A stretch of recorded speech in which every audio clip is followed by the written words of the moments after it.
Yo, what's up, YouTube?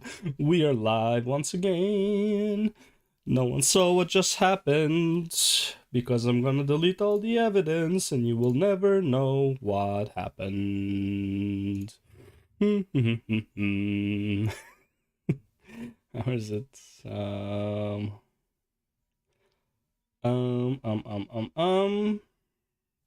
Which one's the live one though? Let's see. I think this is the. Let's see.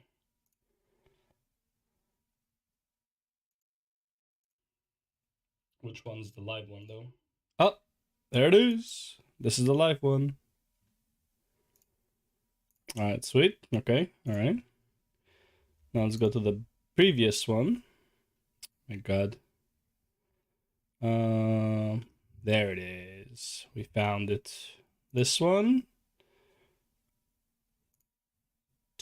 Delete forever. Yes, I understand. Alright, sweet. There we go. Now, no one will know what happened. And we're gonna start the video like nothing happened. Also,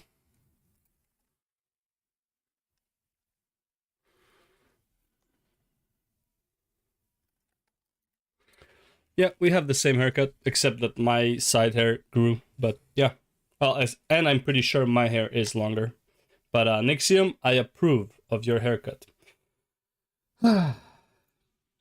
Anyways, let's get back to the real topic at hand. Why did the story of Shadowlands fail so miserably? And there are way too many reasons, but I would say basically just bad writing. The potential of the expansion was not fulfilled. The expectations of the people was like let down. And I feel like also the expectation was higher because people already had in their mind one good expansion, one bad expansion. And it's like, how can you go another bad expansion after BFA? Well, listen. But if we just talk story-wise, okay, Zoval doesn't really make sense as a villain. He wasn't built up. We don't know his motives. We don't understand his motives when he spells them out. It's like, I want to recreate creations. Like, what does that mean? It's like, I want to enslave everyone. What does that mean? Like, what will we need to do? Are we going to be mindless beings? Or is it business as usual? And then something happens when we die. Anyways, Zoval as a villain doesn't make sense. Next, Sylvanas. In my opinion, Sylvanas was supposed to be the...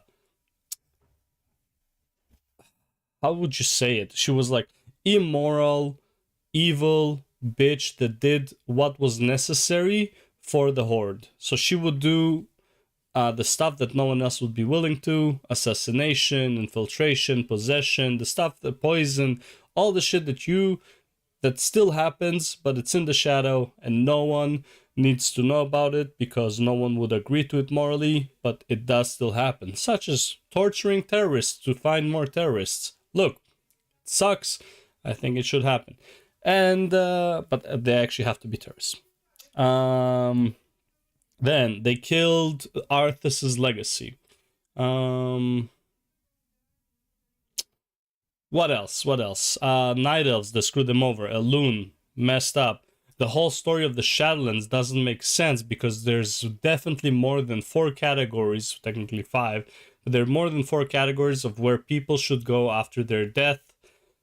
And honestly, this is the weirdest part. Night Elves, for some reason, all go to Ardenweald. Why?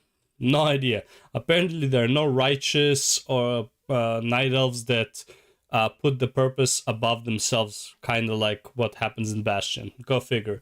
Where is Thrall's dad? If his mom is in the Shadowlands, where is his dad? Right? How does it work with memory? Is there even a problem if someone dies at this point? Can we just go back to the Shadowlands and talk to them? Who killed you? Okay, well then there are no more secrets in the world, right? It's like, well, we need to find the murderer, guys. Let's just go to Shadowlands, and that's the guy who killed him. Fuck it. There's so many problems with the Shadowlands. Creation doesn't make sense. We don't even know who's the next big bad guy. It's Shadowlands didn't close any chapters. It didn't open any chapters. Are there potential storylines you can go from there? Yeah, sure. But as far as like what Shadowlands provided, if Shadowlands never happened, it would not matter to anything, basically. Yeah, it sucked. Yeah. But why? I think it goes without saying that Shadowlands, this recent WoW expansion, was not very well received from a story perspective by the greater World of Warcraft community. And that's kind of strange, isn't it? Considering how much creativity there was in this expansion when you think about it. We got to go to these various afterlives about vampires that drink sin like it's wine, this weird blue people and owl people purgatory, very creative undead arenas with magic very and creative nature and such, and we just learned more about how the afterlives were created, and we learned more about creation itself and how it works in the World of Warcraft. The more you learn about it, the more plot holes that happen there. If you really think about Shadowlands, the whole structure doesn't make sense, let alone how it survived for millennia. This creativity, there was an absolutely huge amount of community. Oh, also when people said, like the dev said that Zoval is a Titan level threat plus, like there's Zoval is a Sargeras level threat.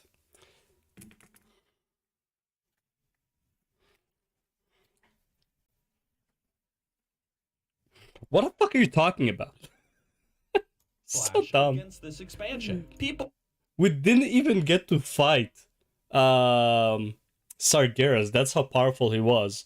Meanwhile, we faced a fully powered Zoval with no real external help. So dumb. People did not connect even in the slightest with this story and what Blizzard was trying to tell. But again, why did this happen? Well, in my opinion, I've narrowed it down to two main reasons. Whoa. 2 things that I think made the Shadowlands storyline one of the absolute worst stories in World of Warcraft. So to begin, let us discuss point number 1, and that is Sylvanas Windrunner. Sylvanas has been a fan favorite. I really don't think Sylvanas is a main point of why the Shadowlands expansion sucked. Was it a very dumb way of how it played out with her? Yeah, sure. But I would say, as far as everything goes, there are way dumber things than Sylvanas in this expansion. Like the Ardenweald Queen. Character in World of Warcraft for years, ever since her introduction back in Warcraft 3. And she has been at the center of World of Warcraft ever since she became the war chief of the Horde. Now you would think that a character like Sylvanas, a character so beloved by the community for so many years, would be a recipe for success for Blizzard. They'd put her at the forefront for a time, she would lead the story, it would be fantastic. And yet that's not at all what happened. From my personal perspective, what Blizzard did with Sylvanas. This will always be in the back of my head when whenever this like Sylvanas becomes the forefront. And honestly, I don't know who to blame for this. Would it be the Me Too movement? Would it be just like Blizzard being woke and shit lately, last 5 years, 6 years? Every time they're gonna put a female character in the forefront and it feels forced, in the back of my mind, I'm always thinking, is it because this is what the story they want to tell, or is it because they need to tell a story about a female character and put her in the forefront? Even though Sylvanas, Jaina, Tyrande, they're all beautiful and powerful women, you know, whatever. When you put them in the forefront forcefully like this, it always comes down to, are they doing this because they're woke, or are they doing this because this is the story they wanted to tell? All right, because I didn't feel like Illidan was forced. I feel like Illidan was a nostalgia thing, but you barely got to see Illidan throughout Legion. Right? Yeah, he was kind of there, but he wasn't like doing anything. Right? But they did use Illidan as a major sell point for Legion. But the story wasn't even about him. What was Legion even about? Can anyone tell me a main character that Legion was revolving around? Sargeras, you only saw him at the end. Kill Jaden, you only saw him in the middle. Right? It's like any male dominant character in all of the expansions leading up to BFA and Shadowlands? Not really. I can't think. Maybe Cataclysm Thrall. Maybe.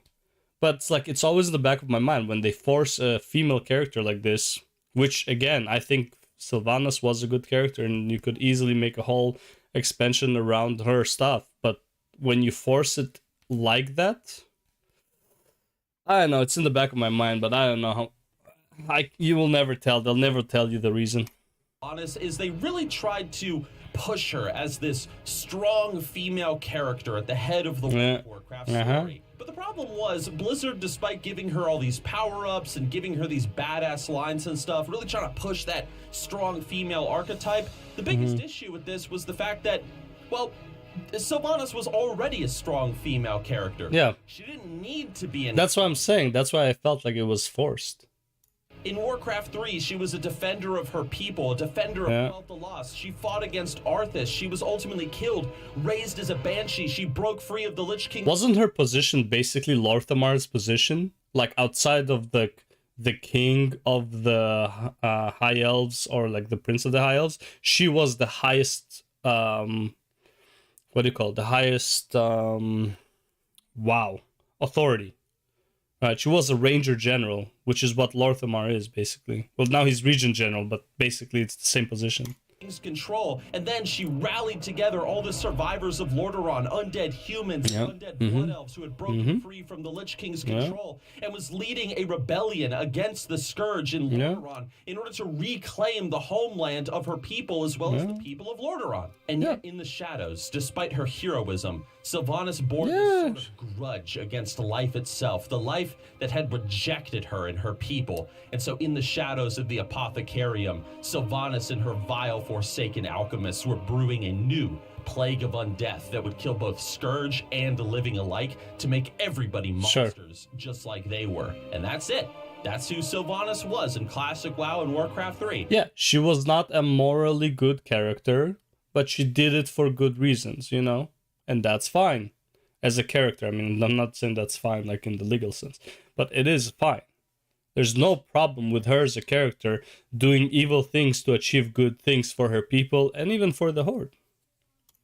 And you know what? It was absolutely fantastic. Yeah. It was absolutely beautiful. She was a character that seemed heroic on the surface, and yet deep down, she was evil. She was a villain, and she cared for nobody but herself and her own people. But over the years, Blizzard sort of isolated Sylvanas. She didn't care about the Forsaken anymore. All she cared about were her own goals. And suddenly, she was in league with this 15-foot-tall vampire bodybuilder, and they were trying to destroy all life itself and rewrite the cosmos or something and blah, blah, blah. And it just didn't work. Sylvanas had always been a character that had operated from the shadows, ambushing people when they least expected it, working on plagues of undead down in the dark caverns of the Undercity. This was a character that never should have been brought to the forefront. She never should have been War Chief. She never should have been at the front of a storyline. Making her the War Chief and making her in league with this big 15-foot-tall vampire bodybuilder, and they're trying to rewrite. But even though making her War Chief was a Legion decision, was a BFA decision, so I can't even blame the writers of Shadowlands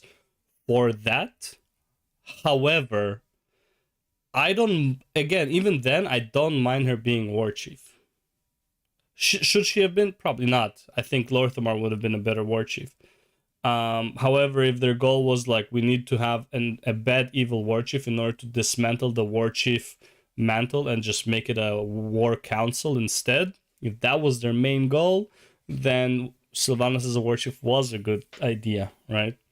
But as far as like her being a War Chief, I don't think it was like that bad as well. I don't think it connects to Shadowlands that well either. It doesn't matter. In the cosmos and stuff, it just doesn't work. It's Blizzard trying to take a strong female character and make her a stronger female character, which didn't work, and them not understanding who she was as a character and how her story should have played out. So instead, they just made this some old bullshit up with the Shadowlands, and it fell flat on its face. The reality is, unfortunately, when it came to Shadowlands, everything revolved around Sylvanas. And at this point, If you were somebody that just hated Sylvanas as a character, or you were someone like me that loved Sylvanas as a character beforehand, but you felt that Blizzard downgraded her in quality in terms of her writing and character development, then this expansion was just gonna suck because it just all revolved around her. And the unfortunate truth is that going into Shadowlands, most people could not stand Sylvanas Windrunner and how Blizzard were developing her as a character. Yep. And because she was at the center of the Shadowlands expansion, nobody liked the storyline because they didn't care about the main character. And now I want to... I don't know. I don't really agree with this point that is why people didn't like the Shadowlands. I feel like even though this whole scenario was dumb of her beating the Lich King, I feel like it was fine. To say that the whole expansion revolved around Sylvanas, I mean, honestly, aside from like a few cinematics, you didn't even think about Sylvanas most of the time. It's not like that one cinematic in Torghast, that one cinematic there, the one cinematic in Chains of Domination, but it's like 9.0, you didn't hear anything about Sylvanas aside from the one Torghast cinematic when you do like level 5 for the first time. Aside from that, you didn't hear anything about Sylvanas. It's like, whatever, you know. So I don't think that's a major reason. I want to talk about the second reason why Shadowlands failed, and this is something that I've hinted at in previous videos and on Twitch streams. But that's just simply the fact that Shadowlands was very strange. It wasn't really an expansion. I would say that's the biggest reason. Re-established World of Warcraft lore, if you think about it. It was kind of a pure shot in the dark sort of expansion. We were going to the afterlives, which was a subject that had never been explored before in previous Warcraft titles. Talked about. We were interacting with people that just didn't really... We didn't know anything about them. We were going to these lands where vampires were drinking... And even though the Netheus was a fantastic character. Yeah, overall. But he was the only fantastic character. Even characters we knew about, by the way. So many characters we knew about, and they were not there. Why? Like wine and meeting people like Sire Denathrius, and this was fine, I guess. But then suddenly you would go from hanging out with a bunch of vampires to suddenly being in purgatory with a bunch of blue people and talking owls. Then suddenly you're in... Okay, first of all, Ravengers was the last zone. So first of all, you start with blue people. Then you go to Ardenweald. No, not even. When you go to Ardenweald, was Ardenweald second or third? Ardenweald was third, because the second was the Necrolords. Right? Yeah. So... some nature area with this Elune ripoff lady, and then the next thing you're fighting in like arenas with a bunch of undead and necromancers. It was just kind of all over the place. And then you had this big guy called the Jailer, and he was trying to rewrite reality and rewrite whatever that means to prepare us for what was to come or something. So he was actually the good guy or whatever in some weird way of looking at it. Despite a lot of creativity in Shadowlands, the story and the location was lazy. Just say it. The story was lazy. The zones had no connection to one another. The only connection between the zones was literally Necrolords and Bastion. Maldraxxus and Bastion, because the Maldraxxians invaded Bastion. Even though their job is to defend the Shadowlands, somehow they want to attack Shadowlands. And whatever, yeah, there was a whole plot. They all side with the Jailer, decide to attack Bastion, whatever. I don't know. It's dumb as fuck. All felt very random, and although they were connected, sort of, it all felt very, well, disconnected. But overall, I think the worst sin that Blizzard committed, like the worst sin that got people just riled up, was when Blizzard decided to touch World of Warcraft's most famous character. Beloved, by the way. Yeah. And they tried to paint it like Zoval, this jailer guy, was behind the Lich King. He was actually his creator. He's more powerful than the Lich King. The Lich King was just a pawn in his scheme. Everything was just a pawn in his great plan. And everything that had happened so far had been orchestrated by him. I really hate how Taliesin defended this scene. Because it's like, what? Jaina didn't say anything, Uther didn't really say anything, it was all like a monologue by Sylvanas, and I was like, bro, What are you talking about? It's like, well, Jaina had her story already told and how she dealt with the Arthas aftermath. And Uther, his whole Bastion thing was about how he deals with the Arthur's aftermath. Yeah, it's different when they deal with it, but it's like, can't they say something? Anything instead of just staring at it?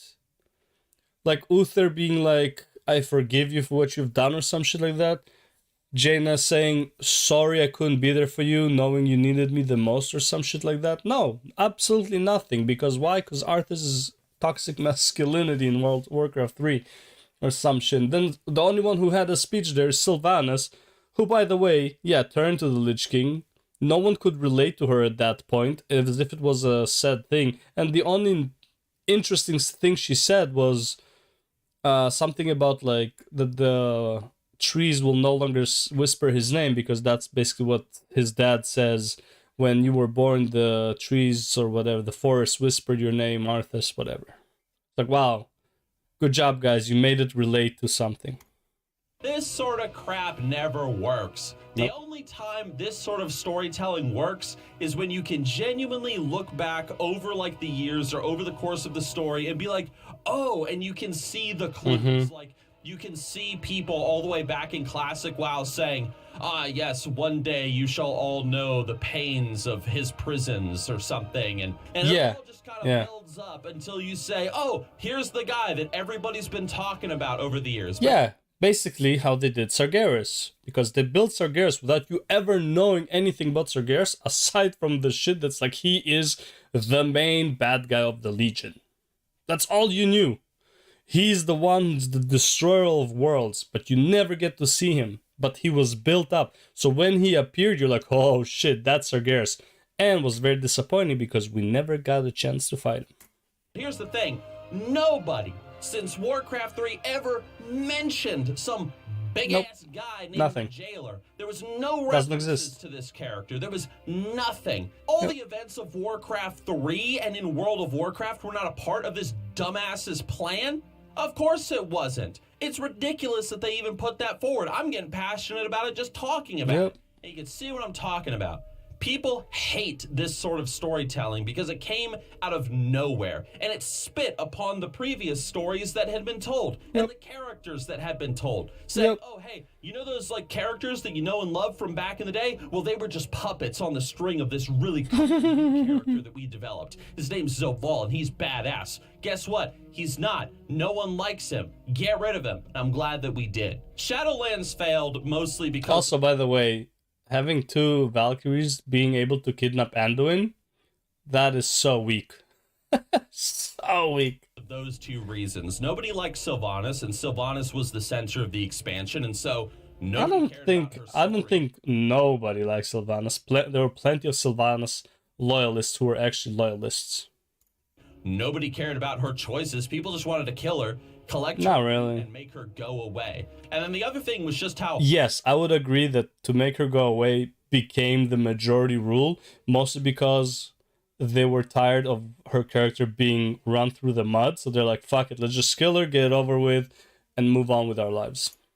Random and disconnected everything felt in Shadowlands, from the zones and the locations to the story to even the main villain. And despite Blizzard trying to create a sort of connectivity with like the rest of the world and its storyline, trying to say things like the Jailer was behind it all, it just didn't work. It fell flat on its face. Oh, don't forget that the whole like Zoval connecting the creation to Azeroth somehow, we still don't understand anything about that.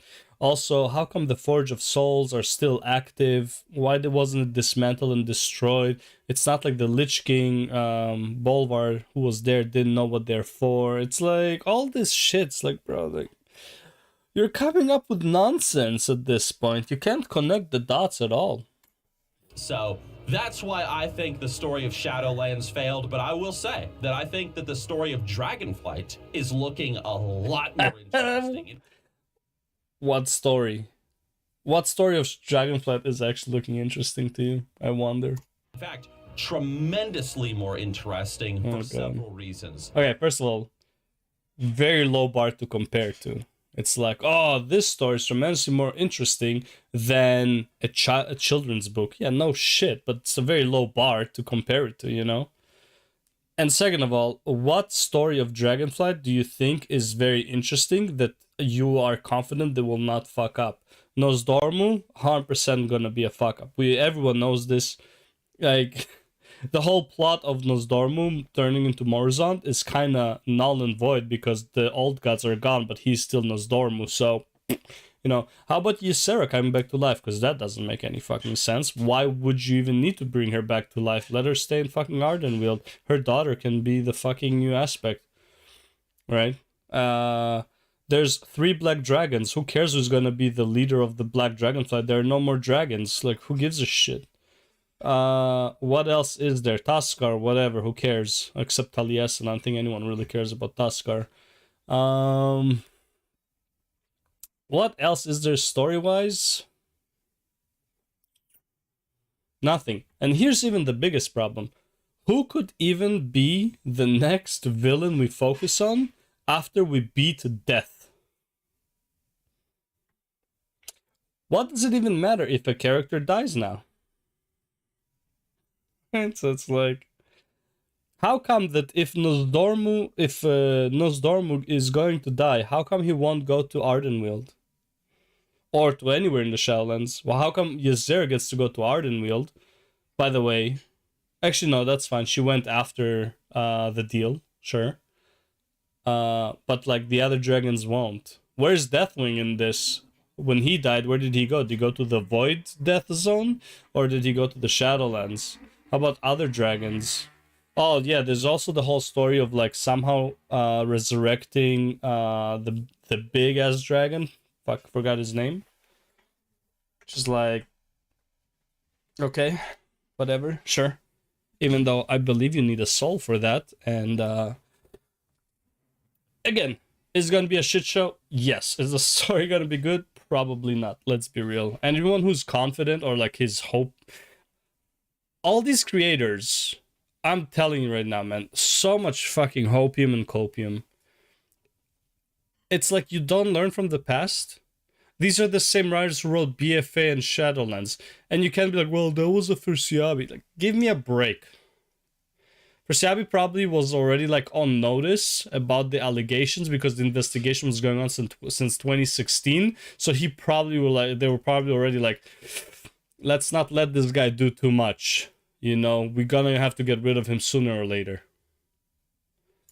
But I'm going to talk about that in another video at a later time. For most of us, though, we've all quit Shadowlands and we're all playing Wrath of the Lich King. But for those people that are not playing Wrath of the Lich King because maybe you don't understand why Wrath of the Lich King is so significant. It's significant, but that's all it is. It was significant. Are those of you that have never played Wrath of the Lich King before and you don't know the history of the expansion and why so many people are hyped for it? This is like a self-promote. I don't know why. I just don't like people self-promoting for some reason. Anyways, that's the video. That's the reaction. I don't know. I think like Sylvanas didn't play the biggest part in why Shadowlands sucked. Story sucked. I think Shadowlands story just sucked because it sucked. And every bad decision they could make with this story, they made. Anyways, that's it. See you on the next one. Peace. Okay. What's going on here with the comments? Gear acquisition, the original borrowed power. Nothing sadder than watching videos of things you hate just to whine on them.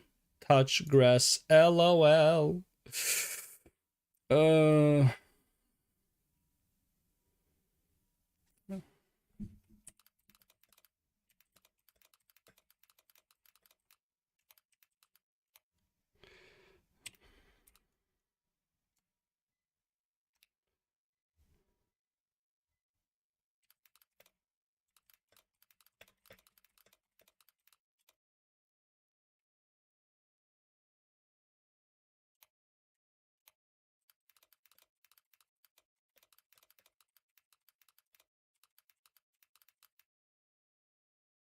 Extremely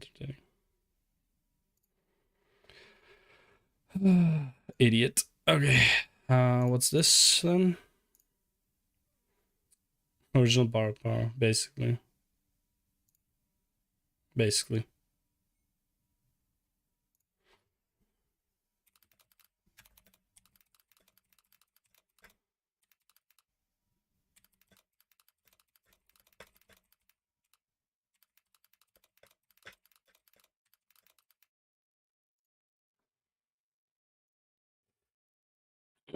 All right. Let's see. I'm generous. Man should. Just strife. And this. All right, let's do that. The aftermath of the.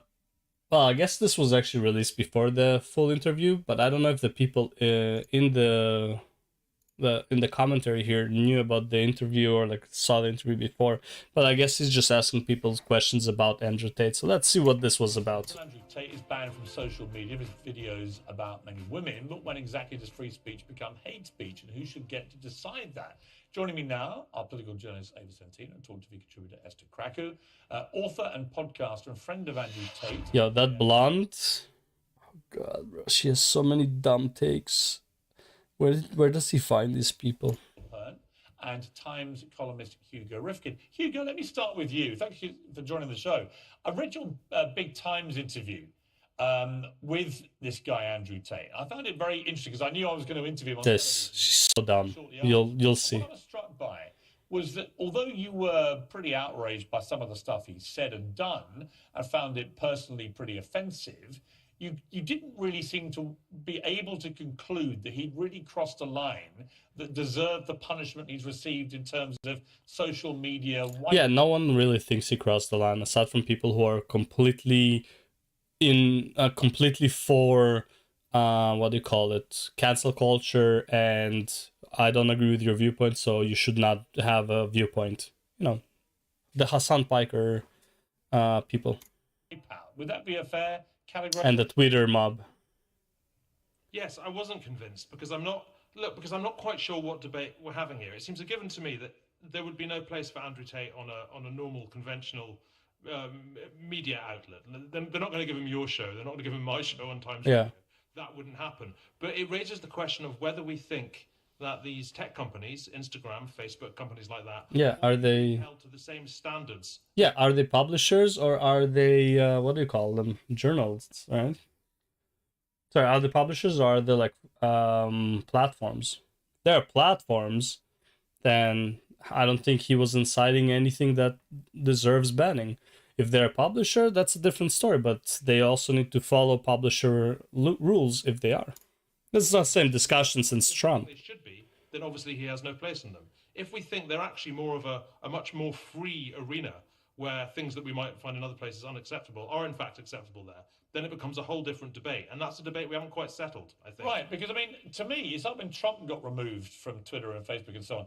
If you're going to let the Ayatollah of Iran continue to have active accounts on these platforms, I don't see the consistency in banning a president of the United States or indeed someone like Andrew Tate. Yeah, I mean that's quite fair. You've also got to accept that look, huge numbers of people wanted to watch him. Huge numbers of people wanted to listen to him. He's very. I don't think that is a good argument overall. Like a bunch of people want to watch him and stuff like that. It's like a bunch of people want to watch, people get beheaded. It doesn't mean like you should be able to see it on YouTube or anywhere really.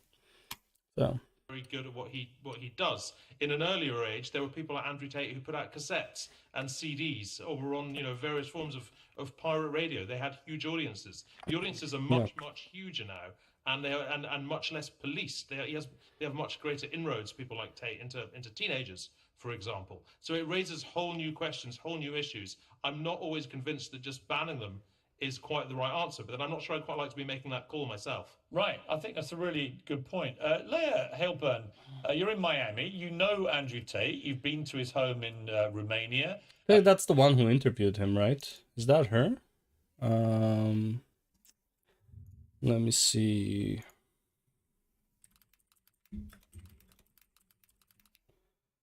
Is that her? Where is it? Oh, this idiot. No. Both his sisters and Andrew Tate. I didn't see that.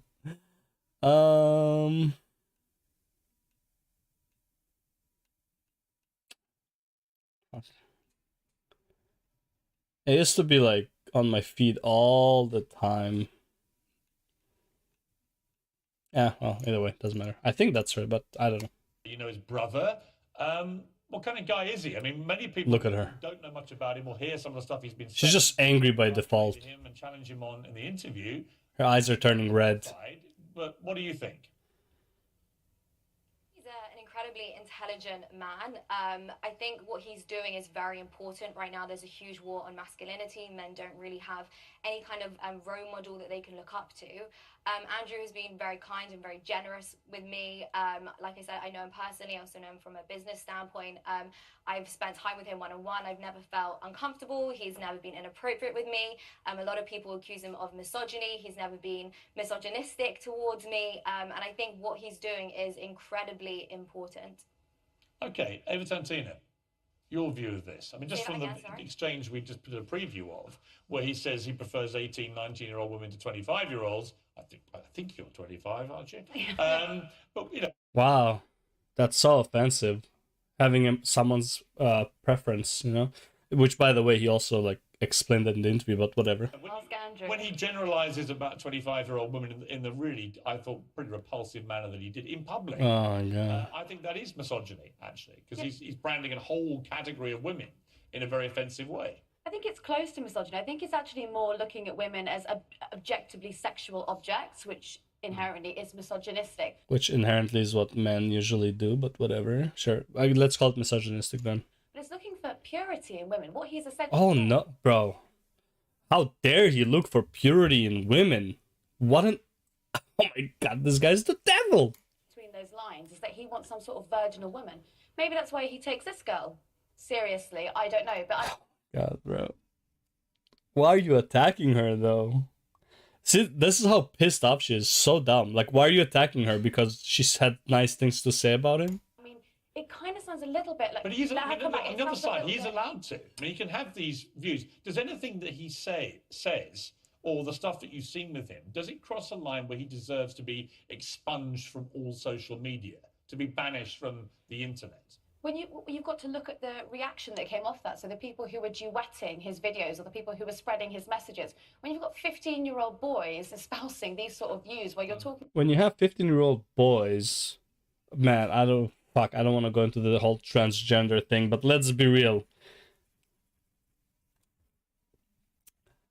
Not everyone's transgender. Trying to make it so everyone should be transgender is fucked up. And don't even tell me this, that's not the message. That is exactly the fucking message. About women in purely sexual terms, and that has come from Andrew Tate, and that's where the problem is. I don't actually think that's a very fair assessment. He didn't say, oh, I only date 19-year-olds, I prefer. Yeah. He was making the point, and he could have phrased it better, absolutely. Yes, So the phrasing is the issue. Yeah, exactly. But the point he's making is, and he's a very intelligent guy, like Leia was saying, so he knows what he's doing when he's saying She's that. like, what are you talking about? Reaction from it, so clearly it's worked. But the point is, he's saying that younger women who have had less experience with men in general yes. are more desirable because they don't come with a certain amount of baggage. Now you could say there are women that are more experienced that come with less baggage because they know what they want or they're more mature. Yes. But my view is you shouldn't be talking about women in that generalized way at all of any age group. But I mean, I know a lot of 25-year-old women in my time, they're all very different. It's like the idea that you bracket them all in this revolting way, which he did, which is just doesn't matter. Generally speaking, though, he's not wrong. To do it with a big following, I think, is a malevolent influence. And what is implied there is their sexual history. That is what he's talking about. Yeah. But there are women that are 18. No, it's not only sexual history, it's also the drama that can come with them. They might have been using alcohol or drugs in their early 20s, and 25 they stopped. They might have certain other issues that can come from sexual activity, but not necessarily. There's plenty of more problems with a 25-year-old than there is with a 19-year-old, usually. The main problem with a 19-year-old is usually the intelligence level. That have a more elaborate sexual history. Well, let me ask compared to a 25. You spent quite a lot of time with him for your big interview for the Times. What did you actually make of him by the end? When you came away, what did you think of him? Oh, we got on very well, but then we were two men sitting in his cigar room, bantering. You know, we had a good chat, and a very honest chat. I mean, we had a very similar conversation to the conversation you're having at the moment. I think in different circumstances, I wouldn't have liked to introduce him to my wife. I wouldn't have liked to have to hang out with him with my female friends. I think that'd be intensely uncomfortable. But I noticed the way that at the moment, what we're doing, we're debating whether or not he's nice, whether or not the things he thinks are nice or right. What we're not debating is whether or not they should be allowed. Right. And I think it slightly worries me that we've drifted into thinking those are the same debate. I agree. When did we already become the moral arbiters for whether people should be allowed a social media platform? I mean, let me go back to Leia. I mean, to me, you might find Andrew Tate's views offensive, unsavory, misogynist, as I did on some occasions with him, although he made some concessions in the interview. I'm not sure by the end that I concluded he'd done anything really so heinous he deserved the punishment he's got. That was my real conclusion, if I'm honest. Yeah, I don't think he said anything wrong. I think all he's doing is talking about reality. And I don't think it's misogynistic to say you prefer a woman that's 18 versus 25. It's literally just a sexual preference. She's so mad. Yeah, but that's not... Look at her, she's so mad.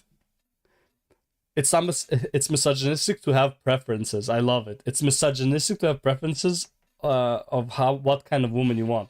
Not all women are the same, idiot. Of course we're gonna have preferences. Jump in. I don't think. Yeah, but I don't think that's the misogyny. I had this argument with my sons earlier when they saw the clip. The misogyny isn't that he has a preference for girls of 18, 19, over 25. The misogyny is in the way he talks about every woman. Again, phrasing doesn't mean like what the message is. 25. So but that's As just if an they're all the emotional same and they've all been reaction. through But this that's just an emotional tawdry reaction. background, which he finds so distasteful. That's obviously ludicrous. Well, I think he speaks with a lot of hyperbole. His goal was to go viral. Obviously, as Esther mentioned, not all 25-year-old women have been sleeping with every single man that they meet in a nightclub. So there's always exceptions. But I just think in general, a 25-year-old woman obviously has had more experience than an 18-year-old woman. And some men prefer that. Some men don't like that. And I think that's completely fine. I think... But you don't agree? Dude, she's so dumb. How do you not agree that on average... 25-year-olds women have more experience in everything than an 18-year-old woman. They have 7 years more life. That's about a third of the life more than an 18-year-old. And she's like, no, they haven't. What really scares me is the censorship that we see online. On Twitter, there's actually porn on Twitter. You have terrorists on Twitter. And yet a man who's just talking about reality and the real dynamics between men and women. I mean, you know what? I've got to say, I have to say, Leia, I think you make a good point. I think there are the Taliban smart woman Twitter accounts. The Ayatollah of Iran, he's threatened to wipe out Israel, has a Twitter account. Yep. You know, Donald Trump doesn't, Andrew Tate doesn't. Why? You know, I can't really get a satisfactory response from these platforms. So it's a very interesting debate, I think, to be had. We're going to run the full interview with Andrew Tate. Well, the whole thing will appear on YouTube by the end of the week. We're going to run a good hour of it later in the week. It is a fascinating watch, I have to say. And you might that's pretty good. like him, you might hate him. But the real question is, should he be banned? Thank you to my panel. Thank you to Hugo. Thank you to Leia. That's it from me. Scratch, bro. That blonde on your panel is so fucking dumb. Holy shit, bro. She's so caught up in her emotions and she just cannot think clearly. Jesus Christ. But I bet she's just there because she's just like, you know, sometimes you want to have that stupid person on the show just to like, you know, so people will watch it to laugh at her. Like, she's the clown. I mean, Piers Morgan has his clown moments too, don't get me wrong, but like, not as much as this girl. Holy shit, she's dumb. Oh, holy fuck, bro, I can't. Alright, dun. Alright, and the last one for today. Men should be frightened. Ava debates panel on Me Too movement's effect on men. And bro, let me tell you, right now, men are taking notes and are recording everything because of the Me Too movement. So yeah, of course they should be fucking scared. Ever since the courts started favoring women, you're just gonna be scared about everything. When a man can be accused of rape without ever raping, and then it's like losing his job, livelihood, and forever be labeled a rapist, even if you were proven not guilty in court, yeah, you're kind of fucked. Piers Morgan Uncensored. Revelations about disgraced movie director Harvey Weinstein's abuse of women sparked a global reckoning with predatory male behaviour. 5 years on from what became known as the Me Too movement, there's a growing backlash. Some influential people argue it's become divisive. Pitting the sexes against each other with an assumption of male guilt, leaving many young men feeling marginalised. Recently interviewed two people at the forefront of that backlash, albeit with very different styles and rationales. He's psychologist Dr. Jordan Peterson. People have been after me for a long time because I've been speaking to disaffected young men. You know, what a terrible thing to do that is. Yeah. And earlier this week, I spoke to Andrew Tate, the so-called toxic male influencer who's now banned from social media. The full explosive interview airs tomorrow night, but here's a little taster of that.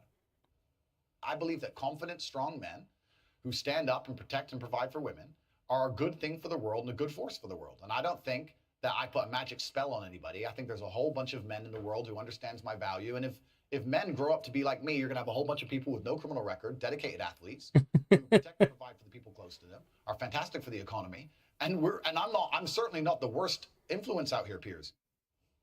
Well, clips of both of those interviews have exploded online. Literally millions of people have been viewing them. Yep. Jordan Peterson, for example, the whole interview has been viewed 5.5 million times on our YouTube channels, rightly or wrongly. There's clearly a huge groundswell of interest at the very Oh yeah, 100%. There's an interest in that. So was Me Too an overdue reckoning, or has it become a damaging battle in a raging culture war? Isabel still with me? I honestly think the Me Too movement is good, but not for the reason that people think it is. I think it's good because it does put like a lot of more men on awareness, like yo, gotta take care of my shit. But also because you need these forces to balance it out eventually. So for example, if like men could get away with a lot of Harvey Weinstein stuff, it's not gonna be solved by like a small movement, right? It has to be a fucking reckoning. However, once the reckoning comes down, you will come to like a nice little balance, and that's it. Obviously, everything that happened to lead to it sucks. Yeah, I get it. Like, I'm not condoning anything. But straight up, you're never gonna have change unless the change is meaningful, and then eventually it will subside to something that is manageable. But the Me Too outrage was taken advantage of by many malicious women. It is what it is. Not all women should be believed right away. Men have rights too. Not all women have been sexually assaulted because a guy bumped into them and accidentally touched their boob with his shoulder. It's not a sexual assault, women. Okay? It is what it is. There are very bad cases. And I think it's subsided now to the point where less men and less courts believe in girls who straight up claim rape. Because before, like during the peak of Me Too, you believed every woman. Before Me Too, like let's say 2013 and prior, you believed almost no woman, or at least that was the perception. I'm sure you believed women, but the perception was women, like, no, that didn't happen. And now it's probably kind of like balanced out to an extent.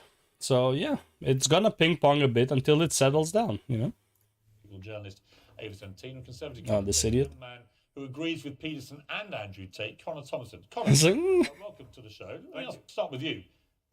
I found it very interesting interviewing Jordan Peterson and Andrew Tate, both very controversial characters in different ways, both positioned as a kind of kings of toxic masculinity. I certainly didn't think Jordan Peterson was that. And when it came to Andrew Tate, I couldn't really conclude after 90 minutes of grilling him. I gave him quite a hard time. Very, yeah. Really conclude what he had done that was so bad that he had to be expunged from social media life altogether.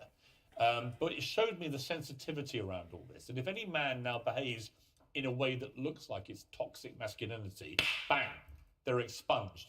Isn't that process... Even though in real life, if you act more like Andrew Tate, you're gonna get way more pussy. That's how it is. Masculinity itself getting expunged and demonized. I would say so. I mean, I'm sure that... Well, I did not expect that voice from experience with your own relationships, Piers, in that women, if you say something controversial, whether it's something on the Peterson side of the spectrum or on the Tate side of the spectrum, a little bit more explosive or a little bit more academic, Some women are very much drawn to a man who can be a bit more confrontational, say exactly what he thinks. It's the verbal new version of what gladiators used to do in the arena way back. Well, certainly, I think Ava and Isabel are laughing because they know that they're drawn to me in that way because of my combative nature. But Ava, you're smirking and laughing. I mean, there's a serious point here. A lot of young men feel they're getting disenfranchised by society. They're all being over-demonized, that any attempt to be the traditional male figure is now being rubbished and called toxic. Well, I mean, if you really felt that and you really went out there and you were an alpha male, then you wouldn't be bothered about a bunch of women telling you that you were... Well, you wouldn't if you get That's not the point. If you're already an alpha male, that's sure. But like what happens is with social media, you're making a lot less men being able to be themselves. Not necessarily like, no, wife beaters or whatever, but they have to be extremely careful with what they say, who they say it to, and all that stuff. Men cannot be who they want to be because of what is happening in social media. And that's why you had the backlash of Andrew Tate. That's why you had an Andrew Tate to begin with. That's what you're gonna keep having a massive red pill since the pickup days, because guys who are growing up, they're fucking confused. And also, let's be real, the men who are getting pussy in like growing up are usually the ones who stand out the most, who are most confrontational, jocks, and just overall want the genetic pull on looks. Guess what? What is like the rest of the 95% of the, of the males in the school supposed to do? Right? They need to figure it out. So yeah, so having someone like Andrew Tate teach them how to be a man, how to stand your ground, stuff like that, that's not toxic. That's just how it is. Does he say some things that he shouldn't say and would be misunderstood? Yeah, sure, whatever. But what he stands for overall is men taking responsibility for their actions, men taking care of themselves first and foremost, and, the bitches will come. That terminology. Like Andrew Tate, if you get banned from... I mean, he's hardly been cancelled. He was on your programme, which is on national television. But it's the only platform actually he's had for a long time because all the social media companies banned him, literally banned him. Well, this is like, well, he's technically not cancelled because you invited him to your show.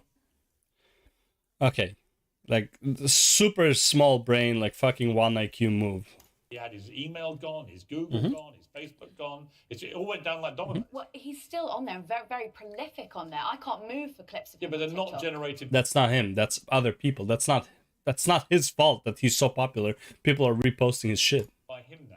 Well, but that's been for quite some time. But should he be punished that way? But what is punished? What is punished? Punished is where companies take a decision, which, in my view, in this case, which is like, why are you playing this low mind game?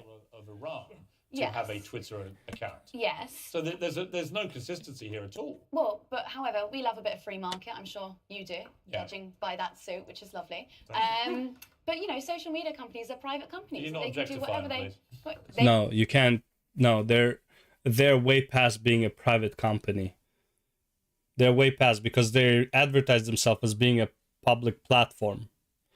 And now they're basically using their public platform as a publisher, which is a no-go. And again, yes, they are a private company. They can decide who they ban, who they want, who they don't.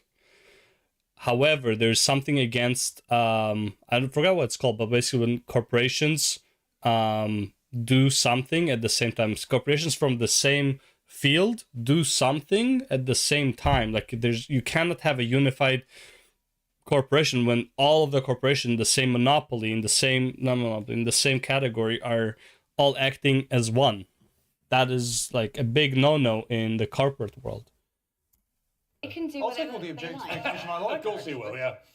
All right, Isabel. But Ava, your point about if men were that alpha, then they wouldn't be that bothered by this. How do they become though? When it comes to boys growing up, yeah, that is one of my worries. That for teenage boys now, they are so terrified of the consequences of being a guy. Foot out of line. It's hard enough being a young teenager, working out how things are, working out how to do dating and all of that, without the terror that if you touch in the wrong place at the wrong time, you may find that your whole life is destroyed. See, and there is far terror. too much. Well, Oh yeah, you like that terror because it works in your fucking favor, you fucking psychopath. Mother mother of that a men teenage should be boy, I frightened. don't like Really? that That's terror. I the do. malicious thing I've ever heard. That is I think that awful. men should be frightened I think to you'd touch feel women in a way differently that if you they're were, not if you comfortable were. with. But we're talking about Yeah, but teenage we're not talking years, about. We're children. not talking about. It's like, what? Yeah, but it's an interesting thing there. You see, I would say that attitude actually is part of the problem too. That's to me toxic femininity. It is. That is 100%. saying you should all be terrified, you men. If you put one Assaulting.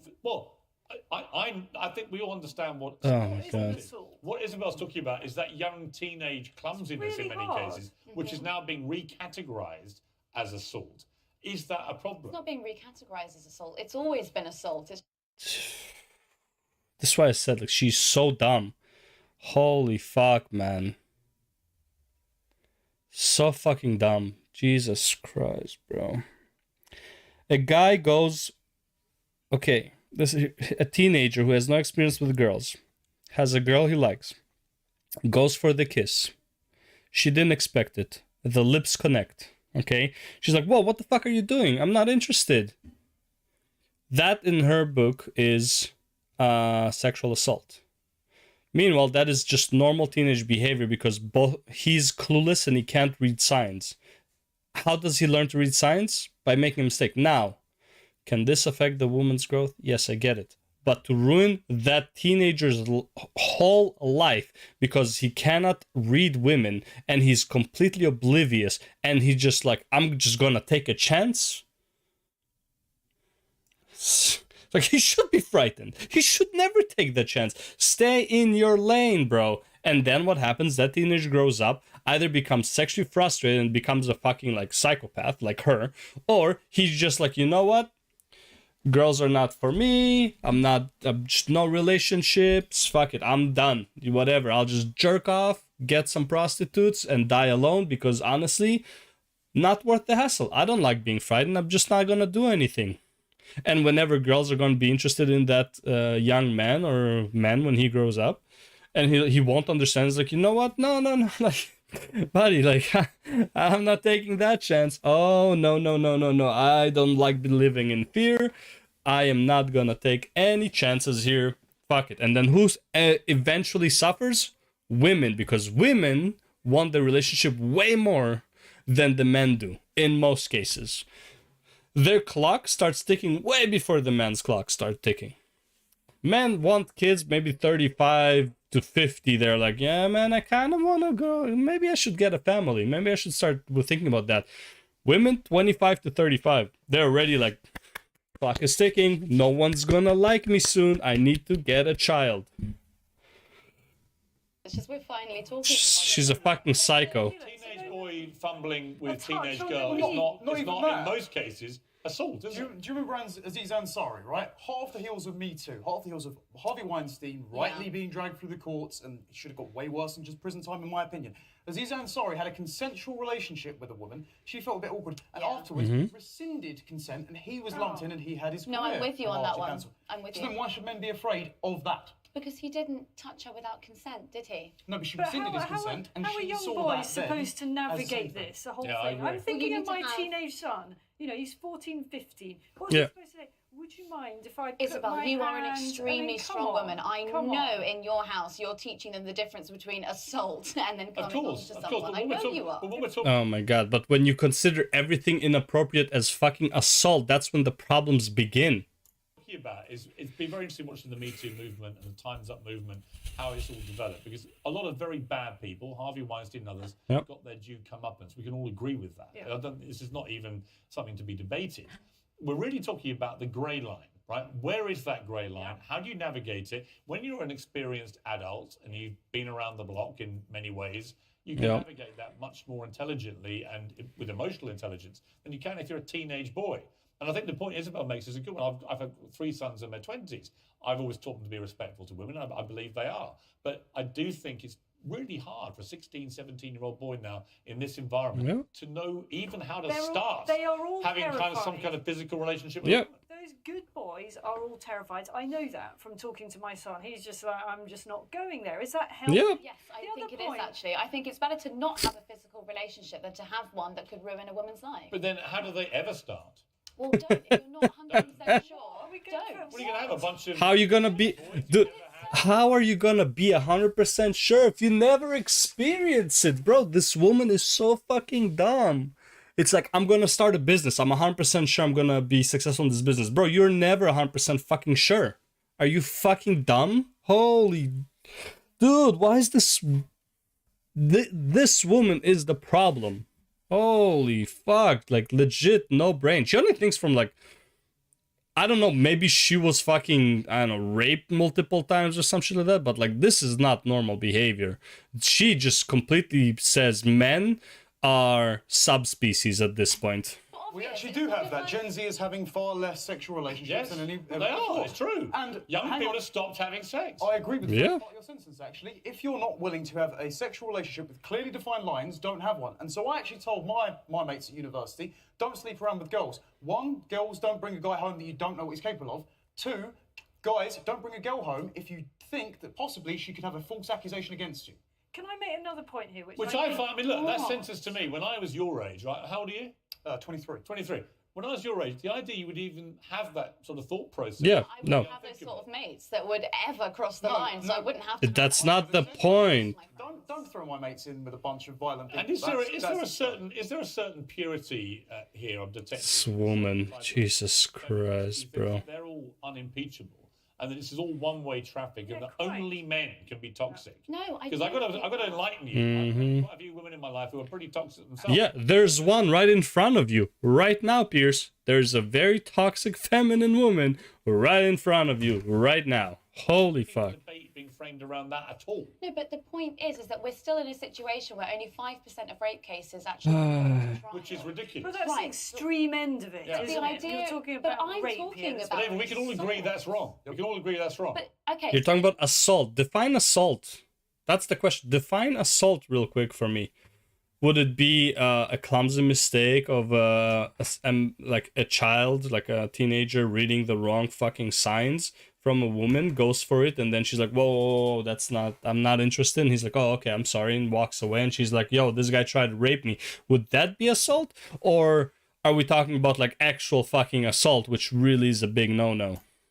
on the extreme end of it, rape doesn't even go to trial. If you're assaulted, and that is life changing. Yeah. What happened to Rose McGowan Yeah. with Harvey I Weinstein know Rose well. was Yeah, but these are life extreme changing, and things. she didn't get her comeuppance. Yeah, but Ava, She we'd lost all her agree career. about that. Well, I think what has sent a shudder Oh, through God, bro. all of our spines This woman is so dumb. is the line that all young men should be terrified of any physical assaulting contact. someone. Well, no, you didn't say But what do you consider assault, you fucking dimwit? basically of starting any physical contact with a Unless woman. you're sure. Well, Unless how you're does a sure. 16, How can 17 you boy be sure know? when she can rescind consent on something completely nebulous? Okay, can I ask you this? If Yes. you were going to take someone to bed and you weren't 100% sure that they wanted to go to bed with you, Yes. would you go with No, them? I would not do that. Then But the that's what point I'm was, talking Aziz about. Ansari was sure, for example, and then later she went and published a long piece Right. about how she regretted it and lumped him in with Harvey Weinstein. I mean, Is that okay? Ava, Ava, do you we're feel any of it, Ava's gone too far? Do you think the pendulum has gone too far at all? No, I don't think it's gone far enough, actually. Really? I don't think we've brought anything into schools. To your point, we haven't brought any teaching into school about what is assault, what isn't. She's in shock. 16-year-old boys not understanding what it is. Bring in sexual health lessons. Hang on. Teach it. They have sexual health lessons. The idea that you can teach rapists not to rape is insane because they already know. What do you mean? That it's illegal. Okay, right. You're saying if Wait, right. Yeah. Let me spell it out for you, you idiot. What is it? Yeah. Right, okay. The idea that rather than taking the power out of someone who can make a false accusation is what they're actually, most of them are concerned about. Specifically, my friends, for example, who would never dream of doing something like that. But then what the feminists fail to understand is you can educate The evils. feminists. Did you not identify yourself as a feminist study? No, I didn't actually. Oh, okay, Piers sorry. told me Piers that. You're not a did, so feminist? then that's... But Piers labelled me. Actually, I as called you a that. toxic feminist. Okay, then if that's my I'll take that. That's Yeah, fine, go on. fair enough. But you cannot, if Fair a rapist is willing to violate the law so violently, you cannot teach him out of that. All you can have is very harsh punishments to deter No, because that. you're talking about the grey line, and the grey line is at parties of not understanding that when a woman is so inebriated that she can't stand up, boys need to understand that is Well, no. that's a different Now line. you're That's a bringing in different line. something else, Ava. I would like Yeah. to know whether you accept that women, and particularly teenage girls and young women, sometimes give out pretty mixed signals. They give out mixed messages. They're not even sure what they want at any given time. I think we're victim blaming. I don't think I think that's we're- fair. Oh my god. Answer the fucking question. So I do think you, we do you are. I think we are accept, straying into do a you- Come off point. it. Every you- sinew of your body knows what she just do said. you has a accept merit women to it. can sometimes It's a give woman off saying it, mixed dude, come on. messages? Come on, they Look, can. I mean, sure, but That's I'm a not. non-denial. But I'm sure, Yeah. but I'm talking about assault. So how are you No, but supposed I to? don't think any. Oh my god, but I can't. We're talking about the far greyer line of young teenage fumblings. Yeah, exactly. And if they've all stopped having sex, it's because they are actually terrified. And I think it's a great shame if they're terrified into actually having no physical interaction with opposite Exactly sex. that. And then I the don't other even get point, past can I that. make one other point, which is this whole thing of dredging. She doesn't even understand how bad this hurts women. How are women later on supposed to know which guys are good and bad? Like, when these guys don't never approach them, they will not know what is good or bad. And eventually they'll be like 23 and just the random guy is gonna approach them like, finally, a man approached me, time to give it up. Because no one is approaching me.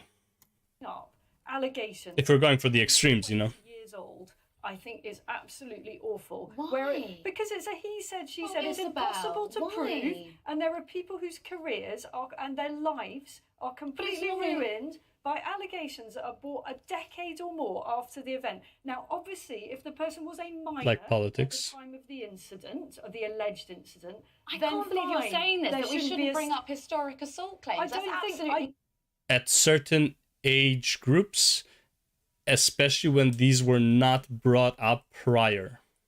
I don't think you crazy. should be bringing. Women who I would have don't- been too afraid to confront it at the time Why? because they Oh were my too young God. or too powerless I to said bring it about- up in I the said first about- place. See, You- I would actually side slightly with over here in the sense that I don't have a problem with historic crimes. For example, Harvey Weinstein, they're all There's gotta be a historic. cut-off Yeah, but point that yeah, hasn't well, there? has there actually? For someone I like think there Harvey, has, because for it someone like depends Harvey on the Weinstein, evidence. should there be a cut-off point, or should the victims who were all bullied and scared I think it to come depends forward, right? I think it depends on the severity of the allegation. Obviously, if it's something, you know, Right. it's a rape case or something. But if it is a, you know, he put his All right, the hands on my knee. You're talking about the you know. journalist movement. I'm the basically- journalists that bravely came forward and told about how cabinet ministers had touched them inappropriately on them. the Yeah. knee, which was I'm horrendous. not Yes. bothered about touching on a knee. I mean, what, 20 years later? Yes, that but someone should be she dragged exposed through the courts entire for that. sexual harassment culture that is in Westminster and is still really pervasive at the moment. Well, the good thing is we've all reached complete agreement after 5 years of the Me Too movement. But it's interesting, isn't it? So we've got lots of different views here. It is complicated, I think, and I would argue, but maybe a man shouldn't argue this at all. But I would argue the pendulum. May Yes, you should. swing too far. You don't think it swung far enough. You probably are on my side. You probably are too.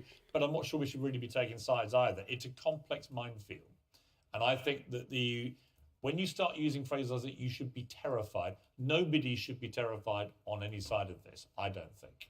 Would Not be where unless I'd they pull have you up on criminal intent.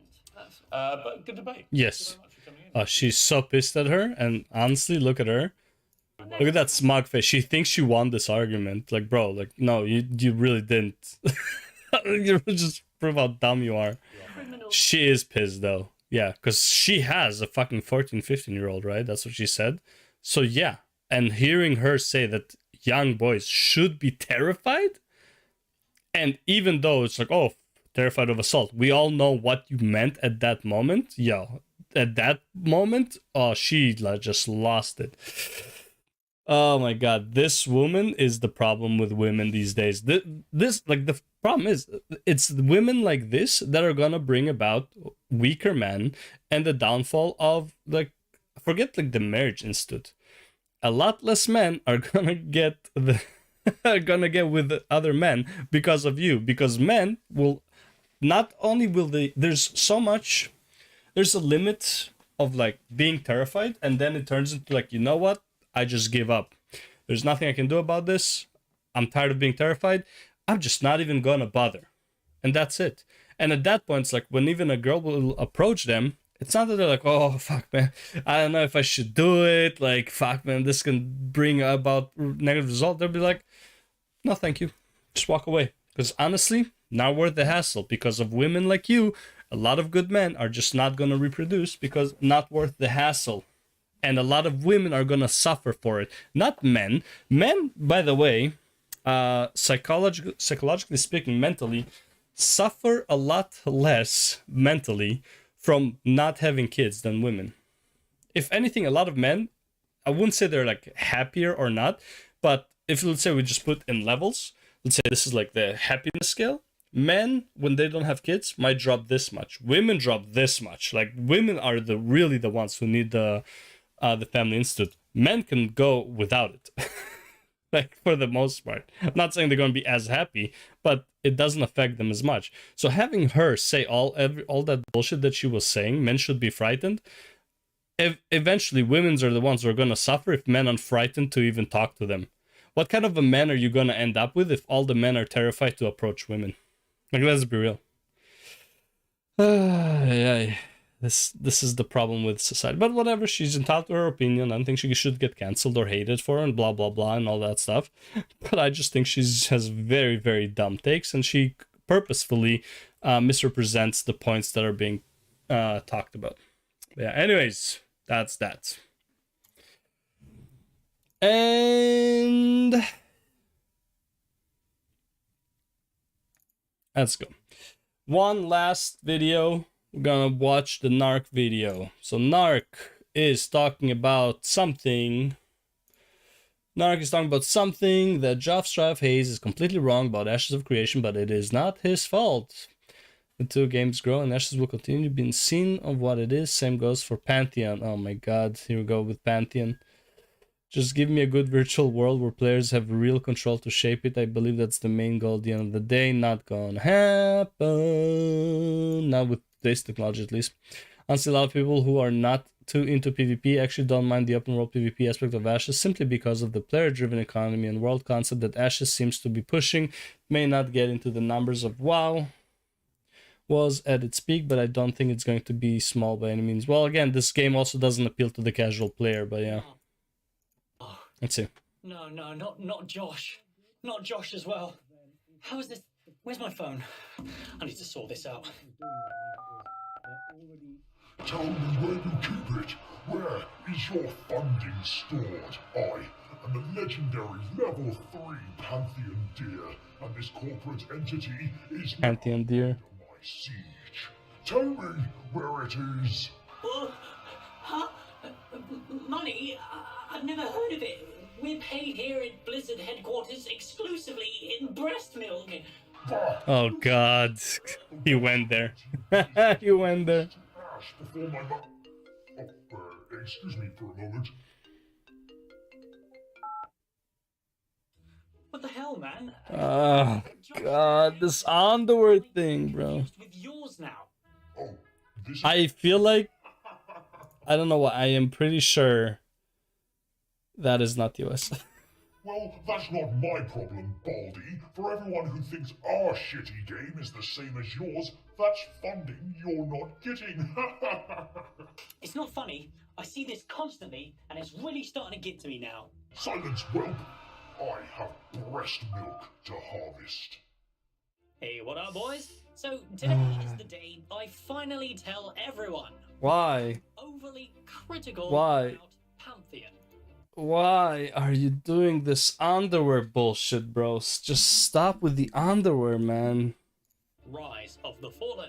Not only is the game a complete joke in terms of concept and execution, No. making it easy meme material for me, but the frustration goes deeper than this. Oh, yeah. Every day I wake up full of life and hope. My optimism for the future of MMORPGs is renewed every morning when I'm No, it's not. reminded of Ashes of Creation's progress over the last 10 months. UE5, the combat direction, the innovation when it comes to character creator and weather effects, the MMORPG player base should be rejoicing. We're finally getting a game that seems to be doing everything right. Apart from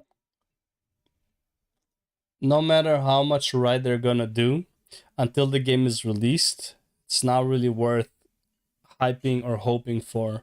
Be neutral, take everything with a grain of salt, and you can hope for the best, but honestly, having no hope and having no expectation will usually yield a better reaction. From the cosmetics, the FOMO, the battle royale, and the stalling, of course. Yeah. You see, my friends, this is not the case for the general public. Oh, no. And allow me to explain why in today's video. But before we get into that, our patrons and I would love for you to grab yourself a Coca-Cola, because my optimism is crushed every single day when I look through my usual social media to find relevant news to report on, and people everywhere, Twitter, YouTube, Reddit and Discord, continue to confuse Pantheon, Rise of the Fallen, with Ashes of Creation. Even the gorgeous hunk that is Josh Strife Hayes has fallen. What do you mean confuse that to? How do you even confuse them? To such a They don't even look the same. If I'm honest, I just can't take it anymore. I need to vent. I need to clear the air and sort this mess out, because I'm at my limit with this bullshit. so today, it's time for you to turn around, drop your pants and bend over, because Oh, no, no, I'm no. about to hate fuck your brains out whilst releasing my frustration about this constant mix-up. Now, with all that bollocks out of the way, let's begin, shall we? So it is actually pretty reasonable and an easy mistake to mix these two Kickstarter projects up. However, even at the Kickstarter stage, the major differences between Pantheon and Ashes of Creation are already misrepresented. Pantheon, Rise of the Fallen, Looks like failed to kickstart, barely even getting half the required funds to set it off. But this didn't stop them, no. Despite the lack of interest, they chose to privately fund the game instead, using $10,000 pledge packages that still exist today, paid access to their forums, and an NDA so thick it would put even your head to shame. Oh, God. To top it all off, there's a caveat in their pledge page saying, if this game falls through, you will not be getting your money back. Now, if we mirror this with Ashes of Creation, they actually smashed their Kickstarter goal 10 times over within the first day, setting records for the most. I think the transparency of Ashes of Creation is really what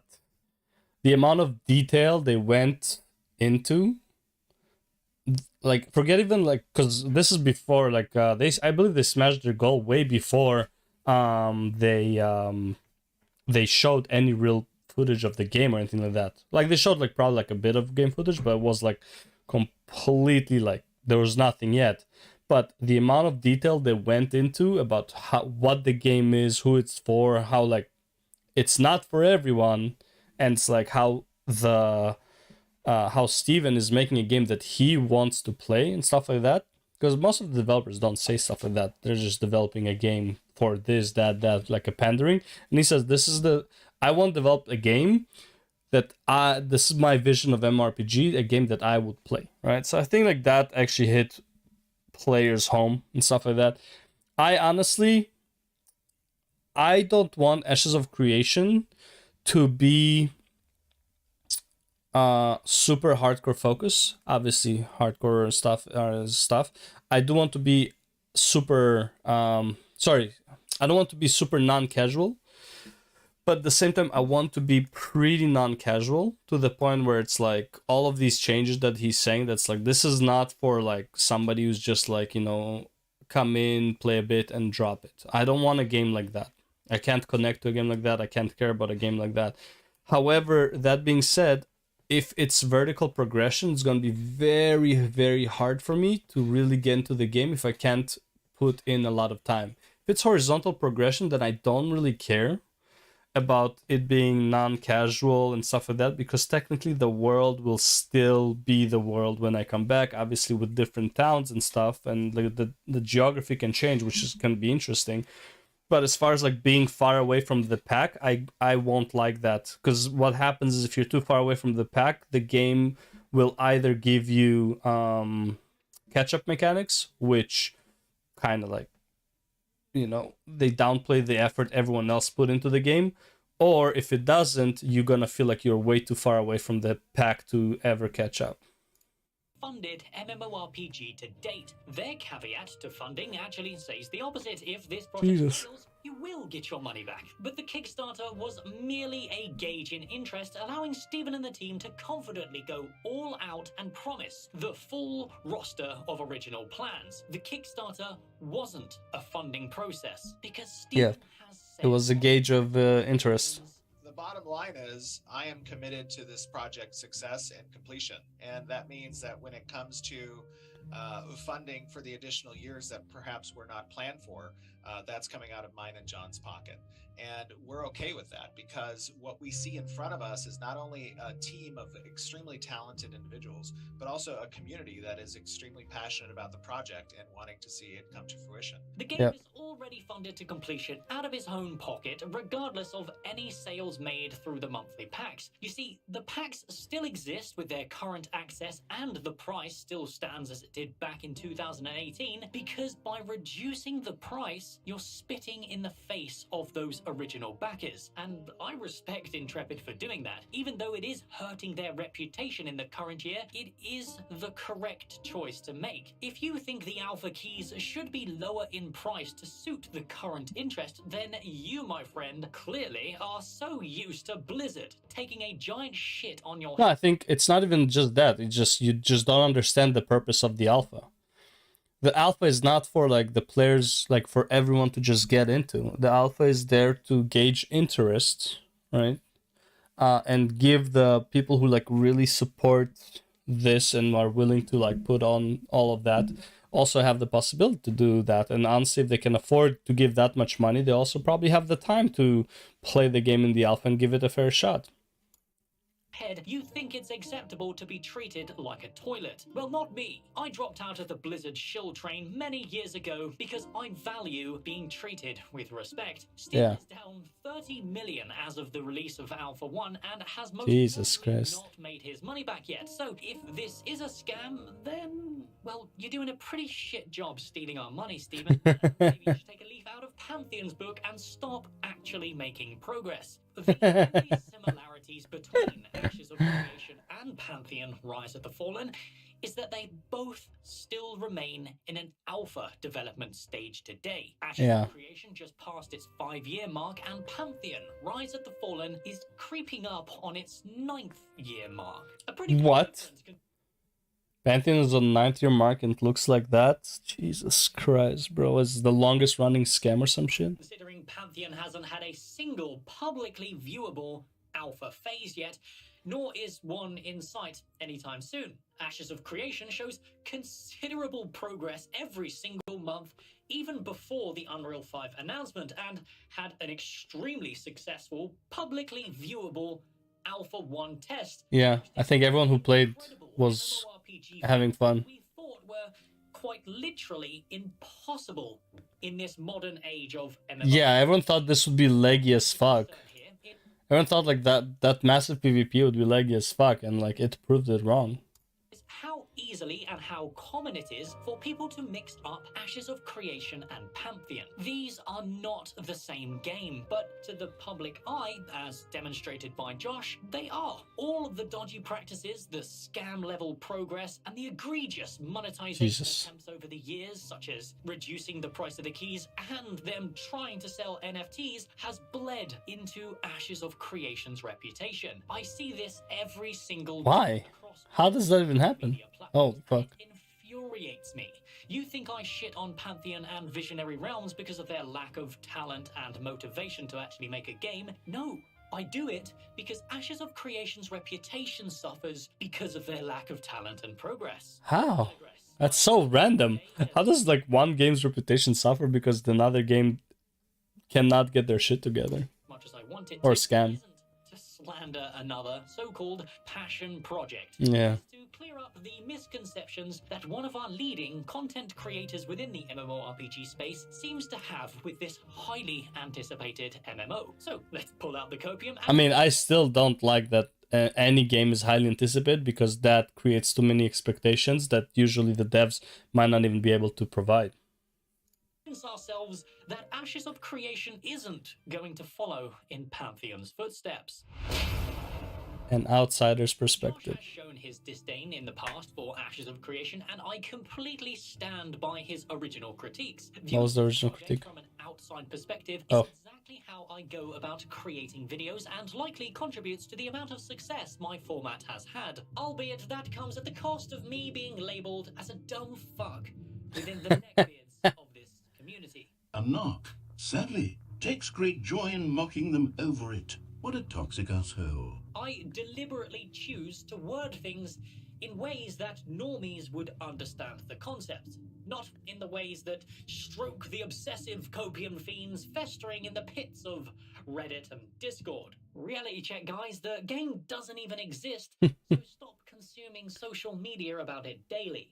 And that Basically. includes all of you morons in my Discord as well. From an outside Basically, yeah. the game's progress and concepts do seem extremely daunting. Open world PvP, a player-driven world, ocean, dungeons, world bosses, artisan seals, but the truth is, it's only really the node system, focusing on that player-driven aspect, that makes this MMO different. Even then, I think I still think the node is gonna... I don't even know how you're gonna do the nodes work, man. I feel like that system's way too complex for them to even program, let alone for people to use it. As consumers are way overshooting the impact this player-driven aspect will actually be. We are, unironically, overhyping this particular part of the game because of the lack of information about it. And admittedly, it will probably end up disappointing a lot of us. But aside from this node system, the open world PvP concept has been used across multiple games. The planned crafting and gathering systems were highly successful in Star Wars Galaxies and EVE. The oceans and caravan systems, leaning on a risk versus reward motivation, are utilized successfully across a few. And in fact, Ashes of Creation is quite literally just a nice blend of Lineage 2, aka Black Desert Online, and Arcage. They are quite literally just copying the best systems out of these four aforementioned games and blending them all into one. It is not impossible or daunting at all, and the progress they've made this year has been a pretty clear indicator the game is quickly becoming a reality. On that note, let's discuss the clip in question. There's three major points to Josh's clip that I want to address: the scope creep, the so-called taming discussion, and the common sense logic of how an MMORPG should be made. Each of these points he made does not apply to Ashes of Creation in any capacity whatsoever. This is what compelled me to make the connection to Pantheon Rise of the Fallen. First of all, he mentions scope creep and feature creep. At no point during the development process of this highly anticipated MMO have they ever increased the scope or features planned. What they decided during Kickstarter was set in stone the moment that ended, and not once have they attempted to expand this. There was a debate last month about the map size increase being classed as scope or feature creep, but I think after analyzing and much consumption of copium, we came to the consensus that it is not scope or feature creep to convert the original concept of the game into a practical Yeah, didn't they just increase the zones so that it won't feel as clustered or something like that? They even reduced the amount of nodes in the world because otherwise it would feel too clustered? usable world that supports the systems. Yeah. In fact, they even reduced the original scope by removing 15 of their original 103 planned nodes. So technically it's unscope creep. Anyway, the reason Josh mentioned scope and feature creep in the first place was to push the point of the recent taming discussion. Taming? What? Well, this is where it dawned on me. You see, to swindle the super copium enjoyers within the Pantheon player base, they like to do what is called parting of the veil, or what I like to call parting of the arse cheeks as they fuck their backers with no remorse, because this is just 1 hour of them answering questions and promising more and more things that are never actually going to exist. Surely not Chronicles of Valeria vibes, am I right, guys? Pantheon has shown way more progress than that game after 8 years, for sure. This baseless promise of cool conceptual features is the definition of scope creep, and the subject matter of this month was, of course, taming. The very thing Josh brought up. Pantheon had no footage to back up these wild claims, of course, just the same reused Unity assets that they Jesus Christ. to present the progress of their game here in 2022. Steven hasn't spoken about taming or anything like that since ever, because Intrepid do not talk about things until they are ready to show. So the only explanation for this comment is that Josh quite literally thinks Pantheon and all its failings are also ashes of creations. Finally, Josh also spoke about how a game should be designed. Develop the basic functionalities, release a playable product, and then add stuff on top of it. You know, common sense? The funny thing is, the exact quote... Yo, 1 second?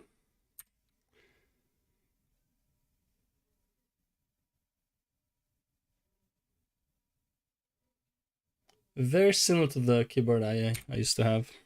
I think I've heard it word for word coming out of Steven's mouth as well. Steven knows what it takes to make an MMORPG, and he's been doing Seems like correctly. That's why Ashes of Creation has so much faith behind it. It is not just baseless cope. This is the only upcoming MMORPG that genuinely looks like it will succeed for once. On that note, Steven actually reached out to Josh in this clip and offered... Everyone chat, I'm available. Also, if you ever want to throw down in some 40k, my Necrons are willing.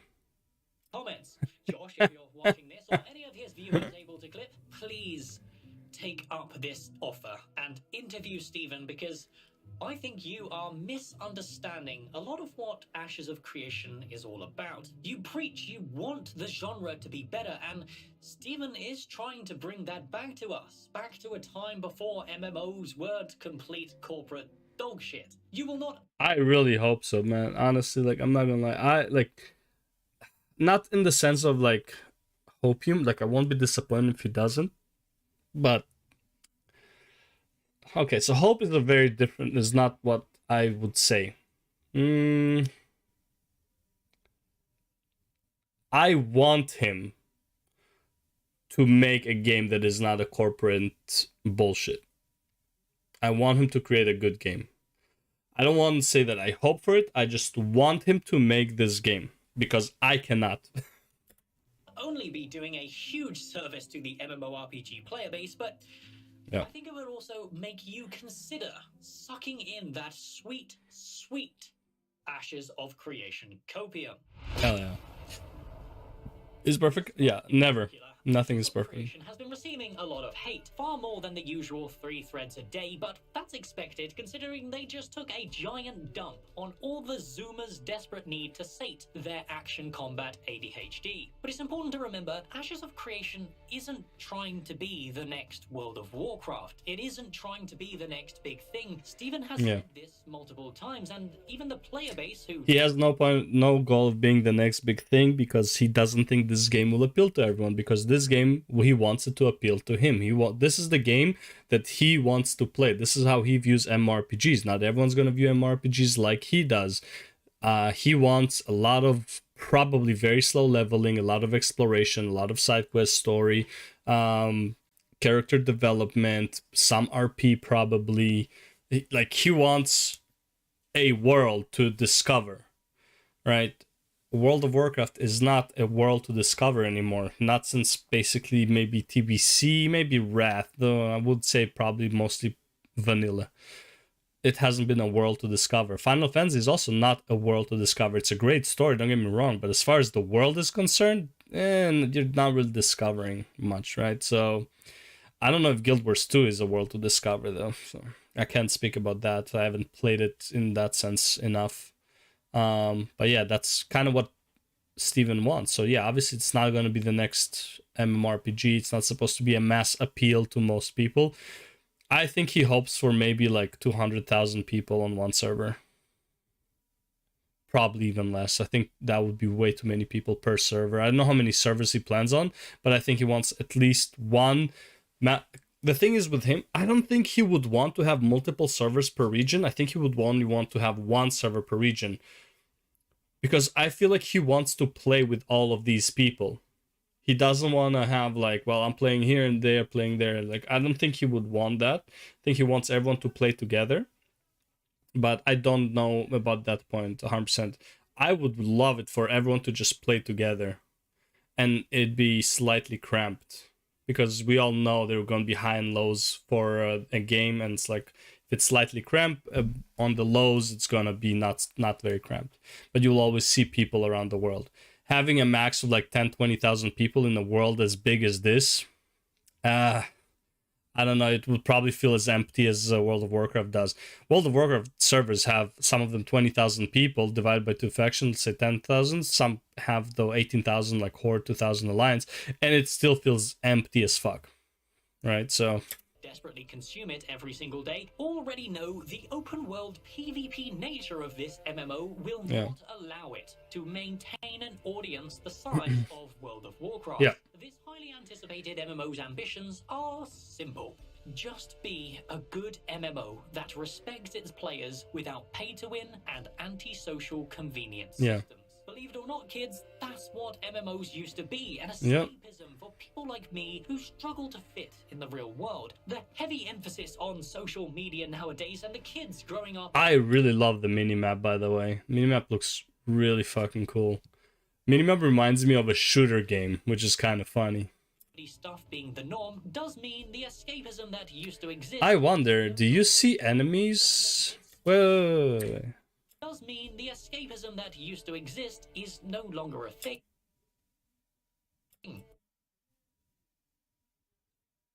No, you don't see enemies. It would be cool if you could see the enemies on the map if you're looking in their direction and like you actually see them in front of you.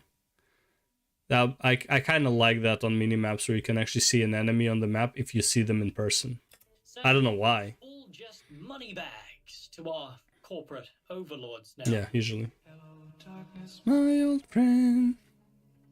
Intrepid have made a bunch of mistakes during their development process. APOC was an embarrassing move in my opinion. The cosmetics are... APOC was probably not good as far as publicity goes. I hope it gave them the data that they were looking for. However, I enjoyed APOC for like 3 or 4 days. So, you know. But I'm pretty sure APOC does not represent the game at all. But it was definitely seen as like a bad publicity move as far as the game is concerned. But again, why would he need the publicity if he is the one funding the project? Therefore, he doesn't need the money. Publicity will come when the game is getting closer to launch. So in that regard, I don't think they really lost much outside of like people being haters. That could affect prospect of people joining the team because they're like, well, I heard it's a joke and all that stuff. A heavily debated topic, and the few periods of time where the progress was slow probably took a toll on this game's reputation. Yeah. However, the last 10 months have been absolutely phenomenal for the game. The move, especially UI5, yeah. Something Intrepid have been waiting for to really pop off, and they've been pulling no punches to prove to us they are capitalizing on the incredible strides. The game looks really good, bro. I'm straight gonna say it. The game looks really fucking good. Even though like the grass looks off and like the solid stuff versus like the stuff that is moving, like for example stones look like they're different texture compared to the leaves that are moving and stuff like that. So I think there's definitely some polish over there. But it does feel like a world that's like I wanna go around and explore and like look around and see stuff. Right? It doesn't, it feels like, I love that like you can't really see what's going on here, right? With WoW, for example, you can just open the whole fucking vision. You're like, oh, okay, I see what's there. It's like, oh, whatever. Oh, the enemies are like, I see the 3 enemies like 100 miles away. That's cool, right? And it's like you just don't want to explore. So like having this fog kind of thing does make you want to see what's there. It has like this. I don't know what exactly is this, but this gives me Witcher 3 vibes when you're in the world. Maybe it's also like the background music and stuff, but it's like this gives me like that Witcher 3 vibes where I just want to go and like look at stuff and see maybe like there's interesting monsters over here or something like that. Unreal Engine 5 offers. So to end today's clickbait drama video, yeah. I actually don't have a question for you guys. So instead, I will leave you with a closing statement. I hate Pantheon. Rise of the... I'm not gonna react to his Ranger video. For the most part, the Ranger's pretty like straightforward. It's semi-action combat, semi-tap targeting. It auto aims on action combat. Tap target, untap target. There's not much to it. The abilities are pretty much standard. There's a difference in the weapons: longbow, shortbow. Shortbow hits faster and weaker. Kinda. Longbow hits slower, probably harder, maybe a bit more crit or whatever. More chance of penetration. I don't know. Whatever the stats are gonna be.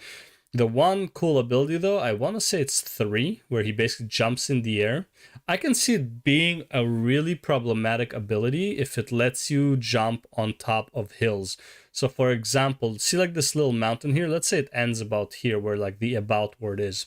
So if this enemy will stand here and you use that ability and you jump over and start shooting down, but you end up on top of that mountain, and this enemy will have to start circling around to get to you, that can be really, really fucking annoying to deal with in PvP. Now, that means that the melee characters need to have like something like a chain to pull people down or something like that.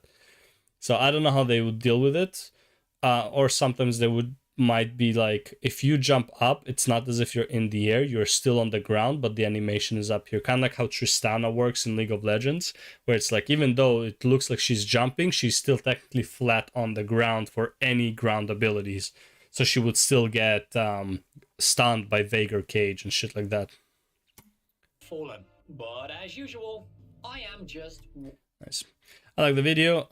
I love his editing. I hate this part, as always. The underwear stuff, just not my thing. Seeing guys in underwears, it's never my thing. But, yeah. Good for him, man. He's doing really good. Lots of Patreons. I'm happy for his success. And, yeah. That's the video. Peace out. Let's see. Gear acquisition, the original borrowed power. Yeah, basically. Alright, and then I'll watch this later. Alright, there it is. Here we go. We're gonna start. Let's go move this over here. And this I will be uploading today. These two I'll be uploading tomorrow. Temporary is this for editing. These are all the stuff that I need to edit. Kinda. All right. It is time for the ending of Shadowbringers and the start of 5.4. Let's go. The long-awaited moment. Shadowbringers concludes. Well, 5.3 concludes, but 5.4 is already like the pre-quests for Endwalker, I believe. So, as far as Shadowbringers is concerned, this is the last quest, the last cinematic, and the finale. Let's do this. Ah, there you are. I take it you are ready for the journey. The spirit vessels are primed and our company complete. At a word from you, we shall begin. Upon seeing a lot of cinematics, put some good time aside. Very good, I shall distribute the vessel at once.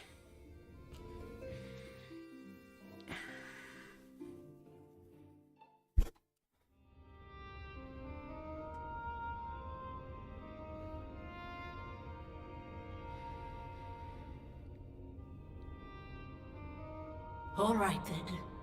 Pray proceed as instructed, beginning with your memories.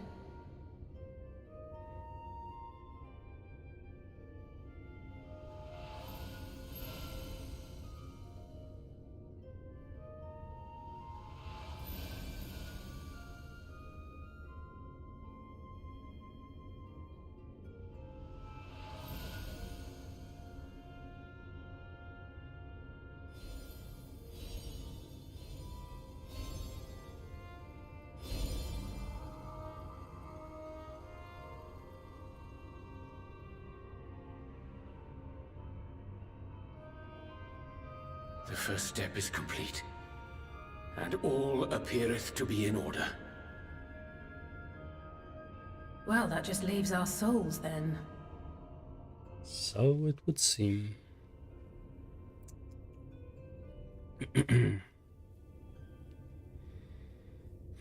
Angelo. We're in your hands, Angelo.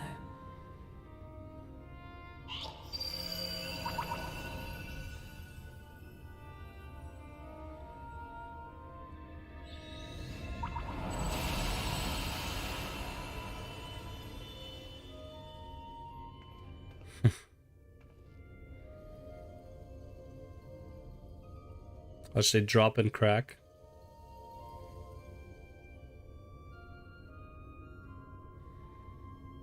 It is done! The vessels have received both their memories and their souls! I hereby entrust them to your care. They belong to you now. Just be sure to guard them well, yes? Yes.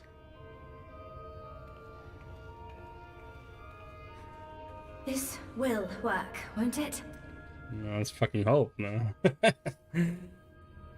Our theories have held thus far. I love that we're doing it all at the same time instead of one at a time. To come. Even the greatest mages in history knew better than to transport a soul across the rift. We, my dear, are in unknown territory. Thanks for the reassuring words. Prepare as we might, we cannot account for all possibilities. And it is in such circumstances that accidents are wont to occur. Yet miracles do happen.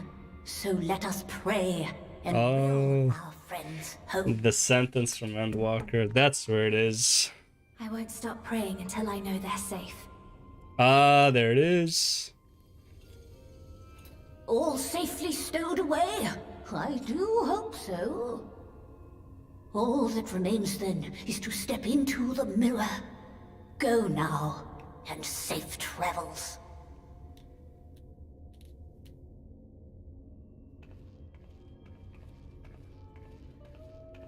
Ah, the song. My heart. My heart.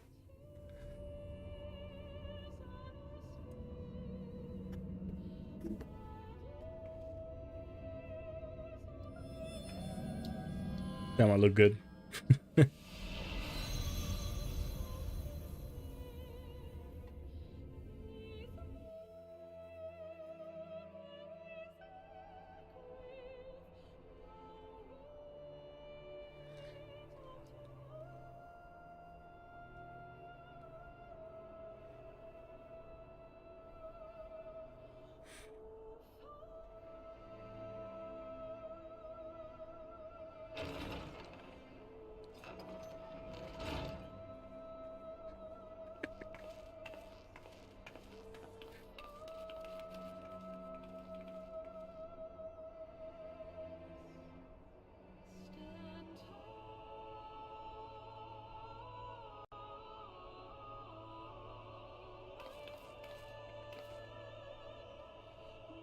Crystarium song.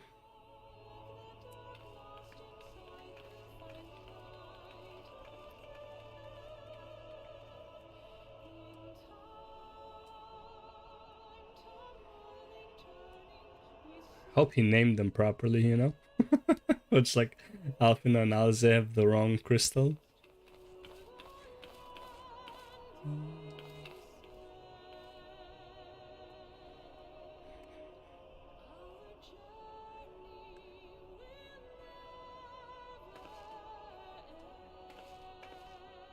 Oh man, the lyrics, bro. Our journey will never end.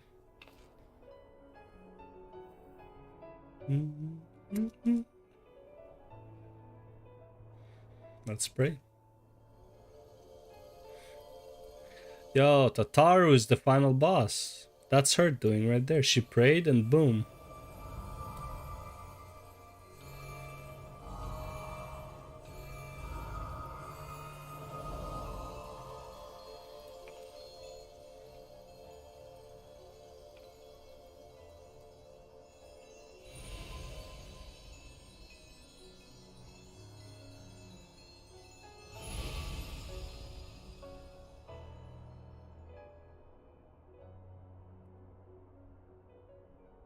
Did it?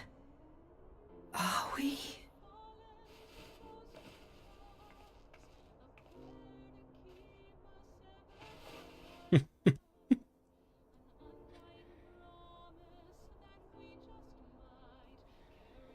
We're home.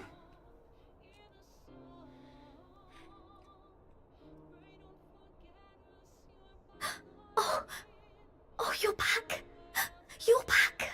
You're all back.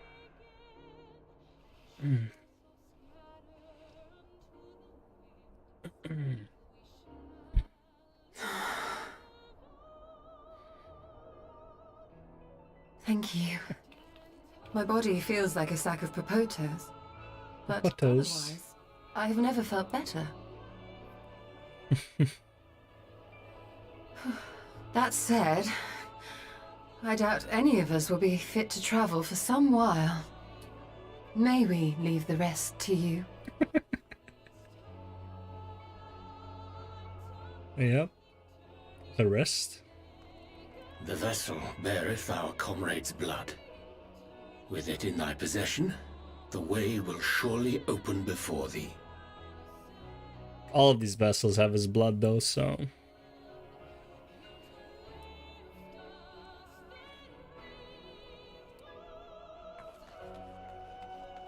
Where are you going? What? But you've only just got here. Okay, he'll be right back.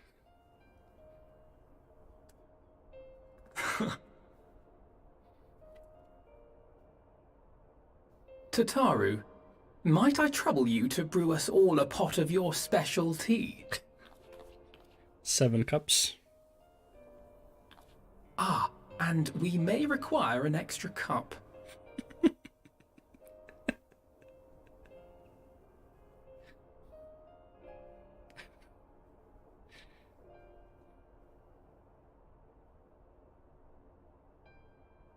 I think she realized at this point.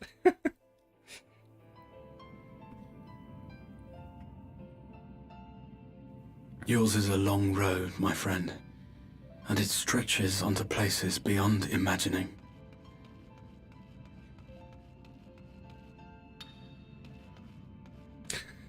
With your every step, these grand adventures shall grow more distant. Did it fall from me? Did it fall out of me, or? And there may come a day when you forget the faces and voices of those you have met along the way. Is it moving? The fuck? On that day, I bid you remember this. No, it's not. Okay.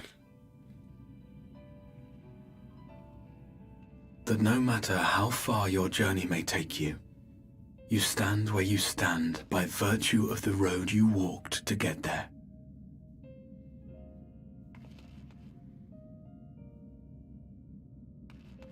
For in times of hardship, when you fear you cannot go on, the joy you have known, the pain you have felt, the prayers you have whispered and answered, they shall ever be your strength and your comfort.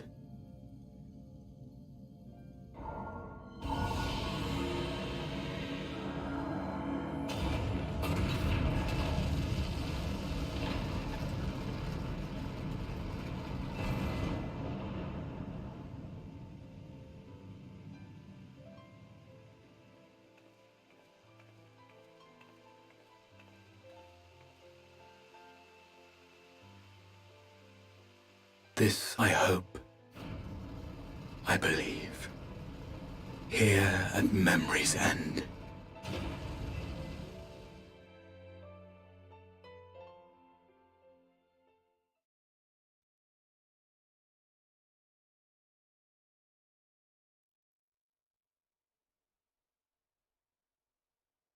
Some days later.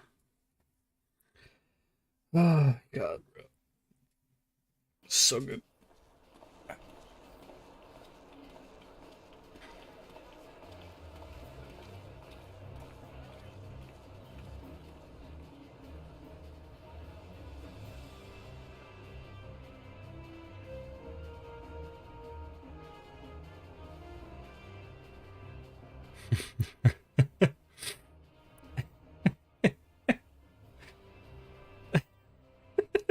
She's so not. What is it, Alize? Are you all right? Do you still feel under the weather? Physically, I couldn't be better. Thanks to Kryle's ministrations, I'm already looking forward to our next fight. That's like hand gestures. But seriously, don't you have anything to say about that?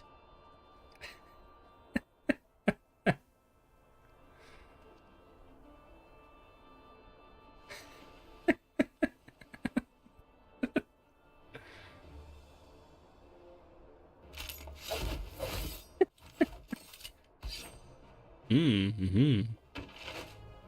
Aha. Cards. Stupid expression. Ah, this is the one. The heart of the cards. Edgy as fuck. No less impressive than our garments.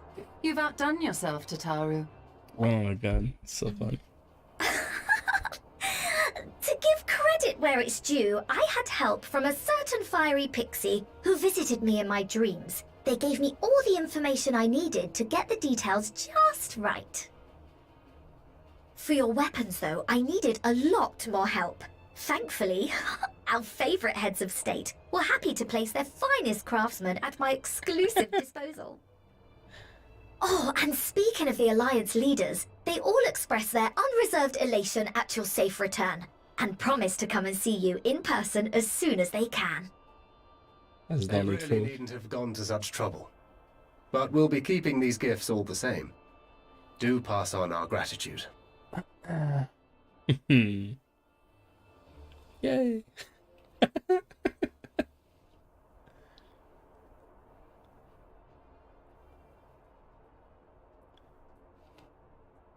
I realise we haven't taken up new martial arts, nor have I ever been one to set much store by appearances. But I can't help feeling a certain lack of, I don't know, personal development. I quite understand. But as you observed, the others had the more pressing need. Rest assured, our turn will come. Not hers. She's still a red mage.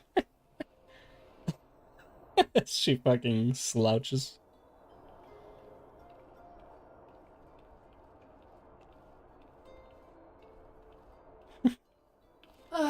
If I expend any more ether, I swear I will blink out of existence.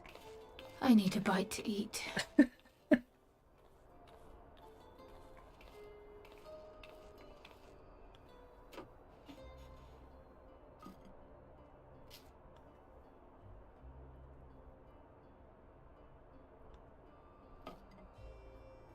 Tataru, a cup of tea, if you would be so kind. And something sweet. Coming right up. Ah, God. By Mistress Kryle's exhausted state, may I assume that the ward hath been restored?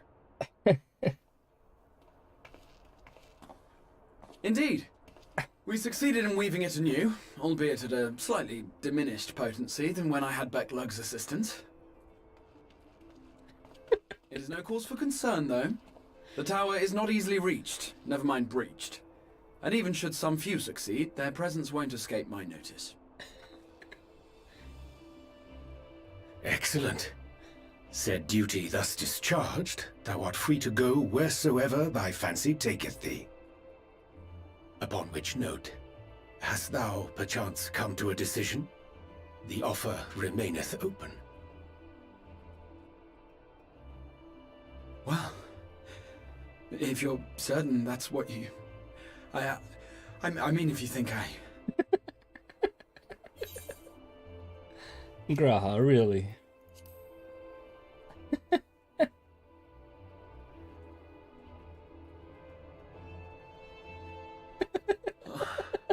Yes, the ears, bro.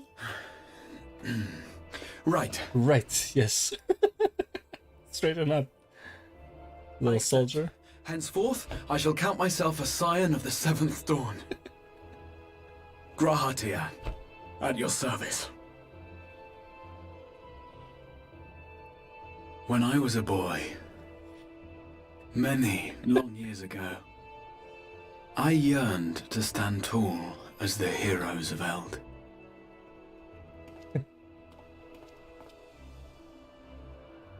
But, like a fool seeking to pluck the stars from the heavens, my every attempt to reprise their deeds fell short.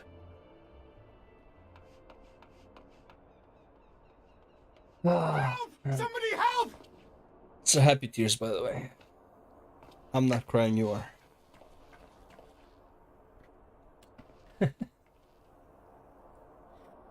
Keep Hippogriffs! Hippogriffs on the rampage! A giant flock of them! Please, we need help. I could do with a little rampage myself. What? Now wait, just a...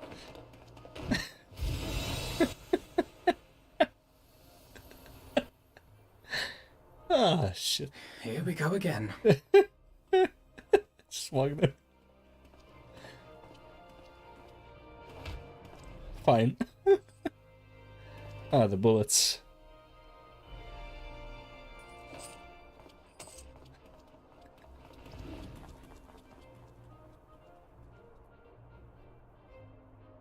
I will join the fray when I've finished my tea. Thus did the Avatar of Destruction descend, and in her wake leave naught but tears and ash.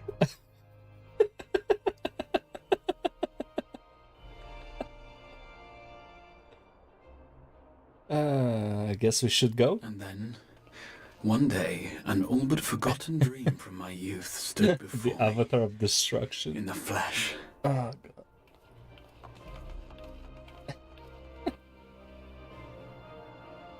Get on the mounts, guys. Jesus.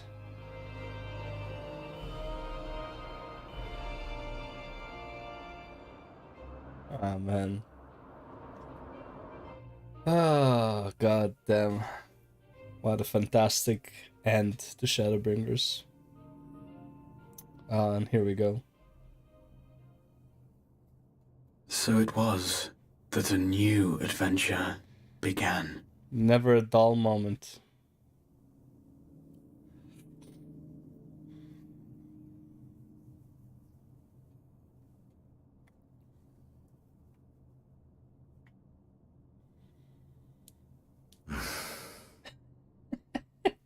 The memory of a dying world's end. Night after night. And I thought it but a tired old dream.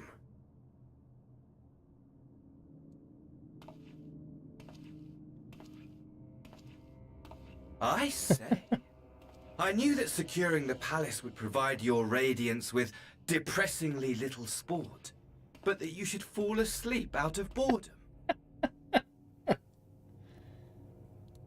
Splendid, truly splendid. And my own preparations, you will be pleased to hear, proceed apace.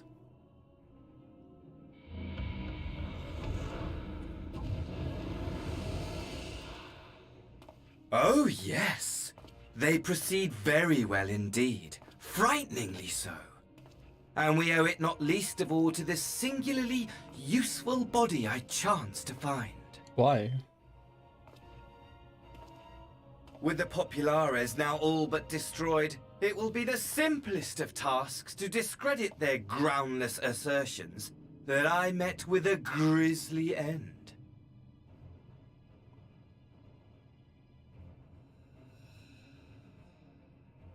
And as the very much alive Lord of House Brutus, I have a vast fortune at my disposal. Oh, that's why. Money, money, money, the great motivator. There is simply no better way to move men and expedite plans than with its alluring glint. Would you not agree? Get on with it. Into the cap. But wait, were we not acquainted, you and I?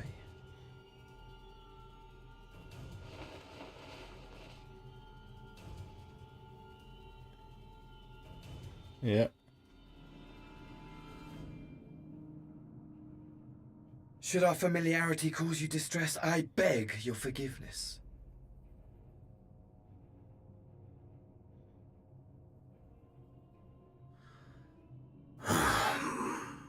What did you say your name was? It's like I'm not interested. But fine. Oh, a dagger through my heart, that my deepest desire should forever remain unfulfilled, to live unrecognized, to die forgotten. Oh.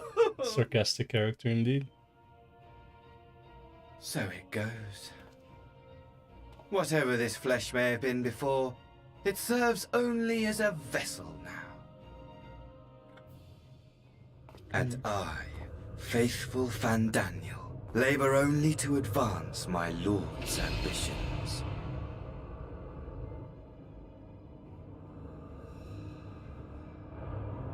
Speaking of which, with the palace in our hands, we may now proceed with the next phase of the plan.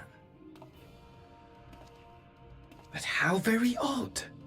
Despite all our havoc wreaking, old Elidibus did not deign to appear. Dare I hope that the last of the Unsundered is gone?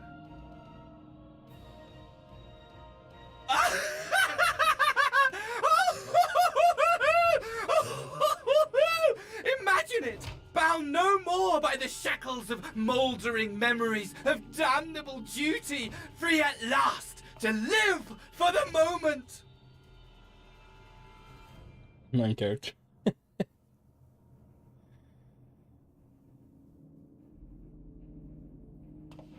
Your radiance, but give the word, and I shall go forth and prepare for you your hunting ground.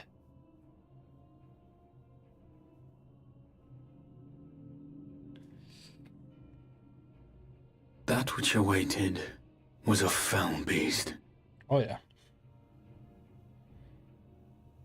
Ferocious, ravenous, remorseless. Do as you will.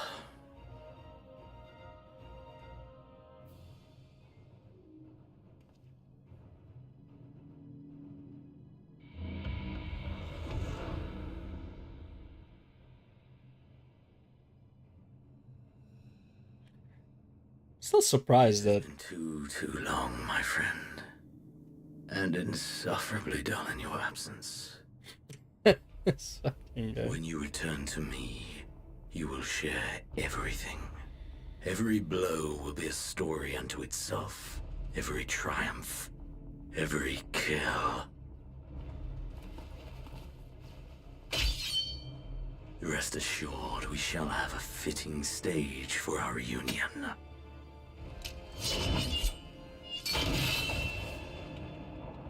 Oh yes, to reprise that transcendent moment, I will set this world ablaze. And we shall dance before the pyre.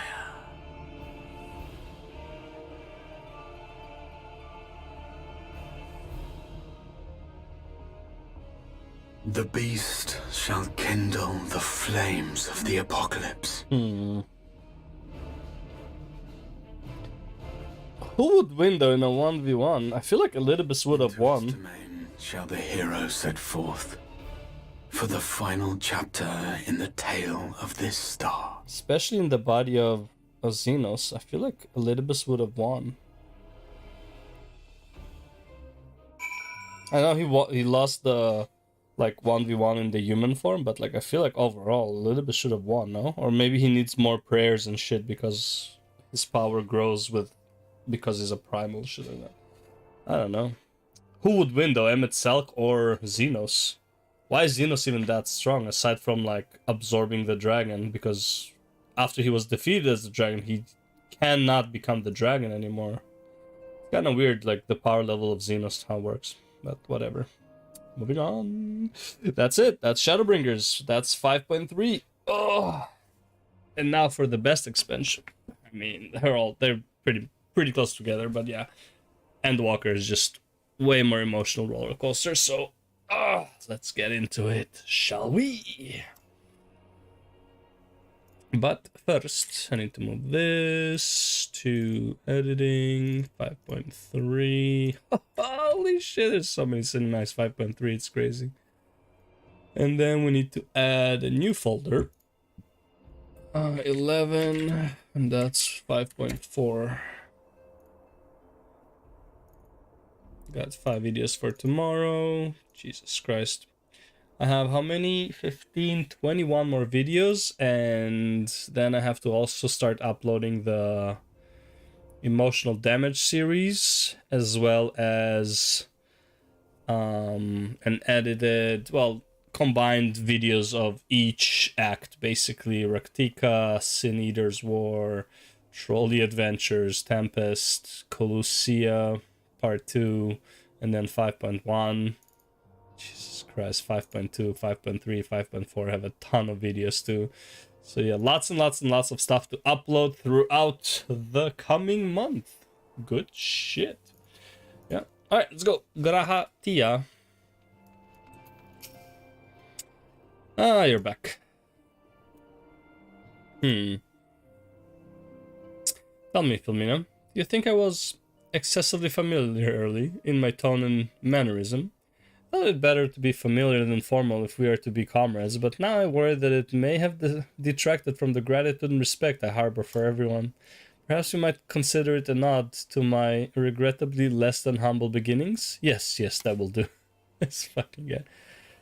Being free to live as one pleases is not without its challenges in a way. It was easier when I had a mission that consumed my every waking moment. It provided me with a focus, a constant push in a singular direction. By the way, was casting spells always so draining? I had quite forgotten what it was like to do it without the tower. I've rarely felt so exhausted or hungry. Yet, if all I did was bend the bow, I would be of limited use to you on your adventures, so I shall preserve. I love that they're talking about how less powerful he is now compared to when he was in the tower as the Exarch. Whoever might have been before, I am now a scion, and an inexperienced scion at that, a green initiate, eager to learn how best to contribute to the cause, and that he might follow in the footsteps of his inspiration. Gratia is now available as a trust companion. Hell yeah, brother. Alize's quest. Oh, greetings, Filmina. Come to look in on our friends. Rest assured, everyone's quite well. I've been keeping a close eye on them and have satisfied myself that they are all in fine health.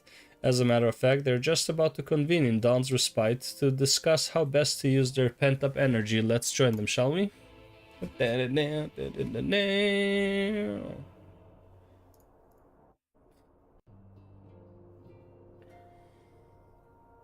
Well, my friends, now that we have all settled back into our bodies, it is time we resumed our duties in earnest. Let us speak of our plans. Let's go. Ever since the Emperor's death, it's been one unsettling rumor after another. I've a mind to pay a visit to Garlemald to ascertain the truth of the matter. A prudent endeavor. 'Tis of the essence that we establish the full extent of the threat, not least if it should prove that Xenos doth indeed orchestrate events from the shadows. In light of which possibility, I shall accompany thee on thy mission. Be assured that thou shalt find me more a help than a hindrance. Thou requirest another to imbue thine ammunition, dost thou not? It's like before you even say anything. Well, okay, fine.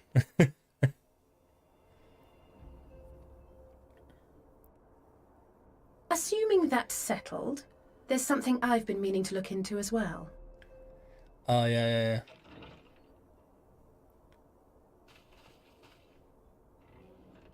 Ah, Welcome back, everyone. what's up, please? Lise.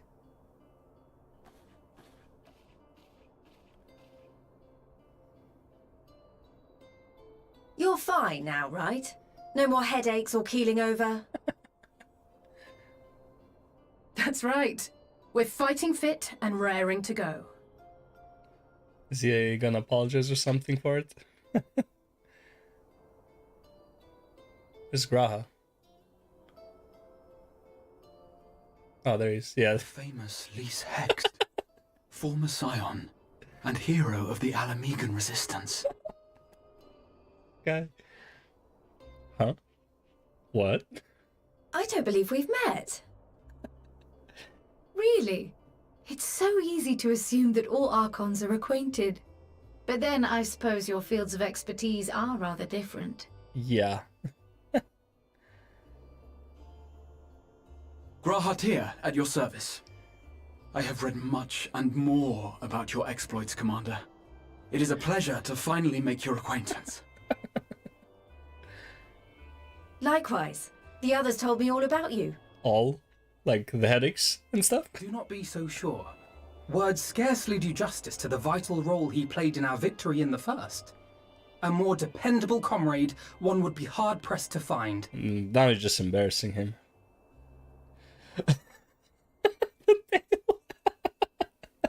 Oh, right. So I cute. did glance at the report. But I'd be lying if I said I understood half of it. Fair enough. Fair enough. Anyways. Serious talk now. It's like, what do you mean you didn't understand that expression on Alphino? Well, that's a lot to take in. Just to be clear, this means we're not heading for another calamity, does it? Yes, basically what it means. Shorn of their unsundered master's leadership, what Ascians remain shall struggle to see their plans to fruition. Yeah. And though I would ever advise caution, I believe we may rest easy for a time. I'll take that as a yes. Yeah, that's a yes. Even so, I don't know what to make of this business about Hydaelyn and Zodiac being primals. Oh yeah. That is another big bomb. A difficult truth to bear, yes. But at last we understand the nature of our adversary. And if there are no further calamities, neither will there be rejoinings, meaning Zodiac will never regain his full strength. Even so, as the oldest and mightiest of primals, he remains a force to be feared. Though his is a power born of the desire for salvation, we have seen the havoc it may wreak, and it falls to us to ensure that it is never again brought to bear upon this star.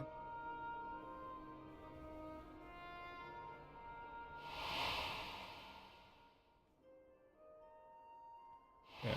You have a different problem to deal with. That's Hydaelyn. But tell us, Lys, to what do we owe the pleasure of your visit? What do you mean? Isn't seeing my long-lost comrades reason enough? Alright, there was one other matter. Women. I have a message from the Alliance, and before you ask, yes, it's about the Empire. Yeah, obviously. What else? So, after Emperor Varys' assassination, it seems his cousin Nerva made a bid for the throne. And then Nerva got massacred by The trouble Xenos. is, he wasn't the only one with designs on it, and it didn't take long for a civil war to break out. Again. And it's not just in the provinces. Early reports say huge swathes of the Imperial capital have been reduced to rubble. The Alliance will soon convene in Alamigo to decide on a course of action, and we were Nerva. hoping you'd come along.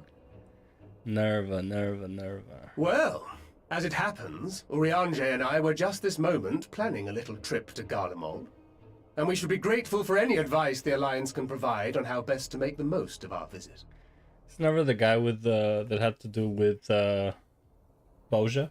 To Alamigo, then. Mm-hmm. Why don't you go on without me? There's something I need to look into. Mm-hmm. Oh, forgive me. You were just telling us. What is it, if I may ask? I want to find a way to cure the tempered. Of course. You think it may be possible to adapt the treatment you use to help those corrupted by the Sin Eaters? Yeah. I'm sorry, a cure for tempering? But that would change everything. Alizé, consider yourself uninvited. Go and find us this cure. I'll do my best. Consider yourself uninvited. I was hoping you might join me. Don't worry if not, though. I won't hold it against you if you'd rather attend a stuffy meeting. Well, when you put it that way. I like stuffy meetings. Very much so. Rest assured, there'll be many, many more. Go on, lend Alizé a hand.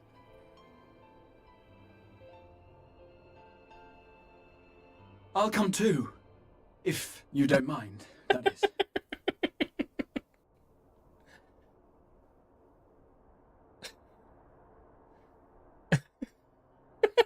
If you don't mind, that is. Mind? I'm sure they would be glad of your company. Pray, enjoy your time together with your hero. No. That's not... I mean, I simply thought my knowledge might be of some use. Oh, Graha. I love how they made his character in these patches until he gets used to being on equal grounds. Oh, funny We guy. shall be on our way then. Godspeed. What a funny guy.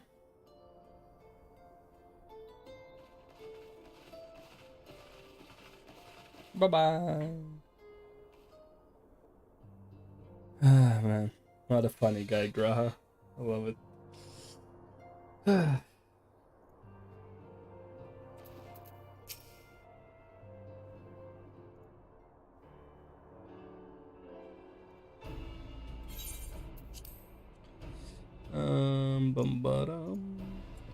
Here we go again with this. Why is it always like starts like such a low sound though?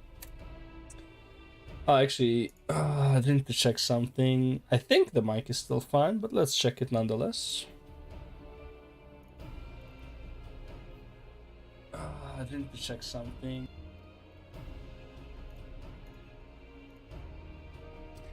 When I set out to save Halric, I think Gabu was always at the back of my mind, and having proved that the light corrupted are not lost, I'm convinced that the same must be true of the tempered. Similar to those corrupted by the Sin Eaters, the ether of Gabu's soul has been rendered stagnant, and though the root cause is different, perhaps the solution is the same. It is by no means an unreasonable hypothesis, Alize, and it warrants full investigation. If there's even a chance we can save Gabu, we have to try. But however much I'd like to race over to Limsa and set to work, there's no room for recklessness, not when a child's life is at stake. As I'm sure Becklug would remind us, we still know little and less about the soul. Any number of things could go wrong if we don't exercise due caution. And so, before attempting anything, we should learn all we possibly can about tempering. There's just one problem. Research into the condition has long since ground to a halt, and the combined work of the many scholars involved doesn't exactly amount to a wealth of knowledge. Not of the modern scholars, perhaps, but what of their ancient counterparts? I know the Elegants took a more than pressing interest in the subject. And if what we seek is to be found anywhere, it would surely be at the Aethorochemical Research Facility. Where they experimented on primals and their worshippers, yes? Good thinking. I've never actually been there myself, but I did read the reports on Azizla, which means we'll be needing an airship. An airship, you say? Meet me at the northern bank of Silver Tear Lake. I've got a little surprise for you. Oh, and come prepared to travel.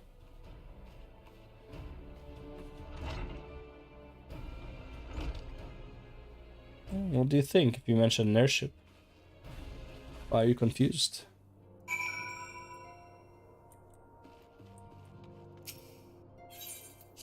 Da da da da da, ba da da da da da. Da da da da da, da da da da da. Da da da da da.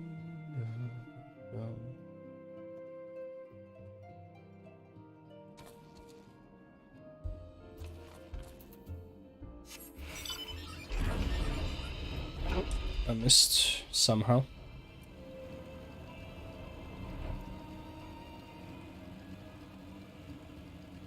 And the barriers. Why is there a barrier here though? If it is a barrier, what is that?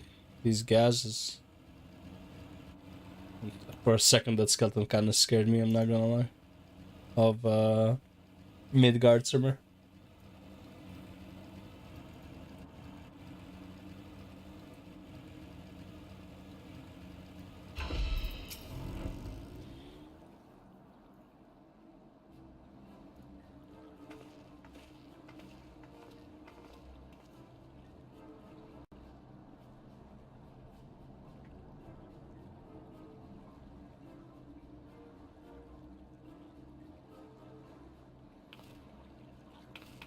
I give you the Bonanza. Bonanza? Jesus Christ.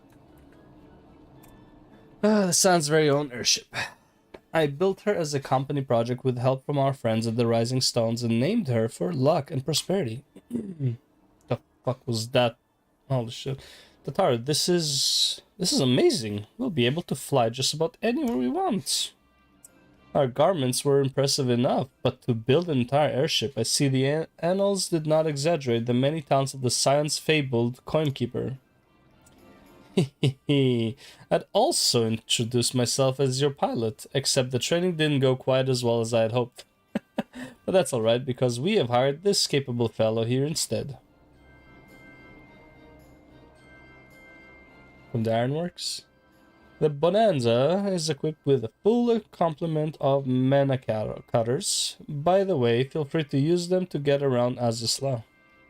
Enough talk, it's time to fly. All aboard! All aboard!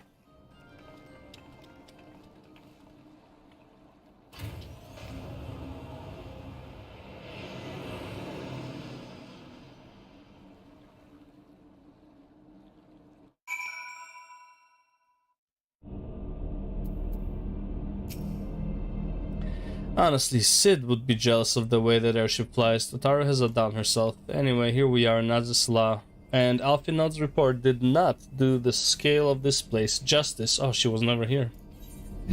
Oh yeah, because we didn't really she didn't really participate in Heaven's Word until like later. Gratia surveys surroundings. This appears to be Helix, which means we stand in the Alpha Quadrant. To the east lies the Beta Quadrant, and... yes, I believe I have my bearings. Though this is my first time on Azisla, I do have some familiarity with the place thanks to the records in the Crystal Tower. Unless I'm mistaken, this path leads to an aetherite, beyond which there will be an information terminal. I suggest we begin our search there.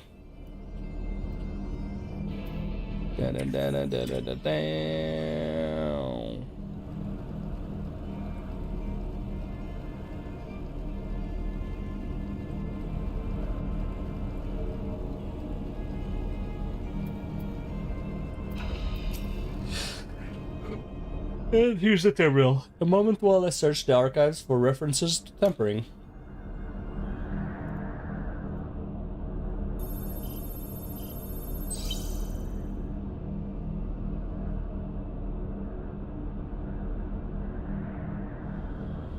Ah, there we are. Iconic corruption and overview. That sounds promising. Indeed, let us see what this report has to say.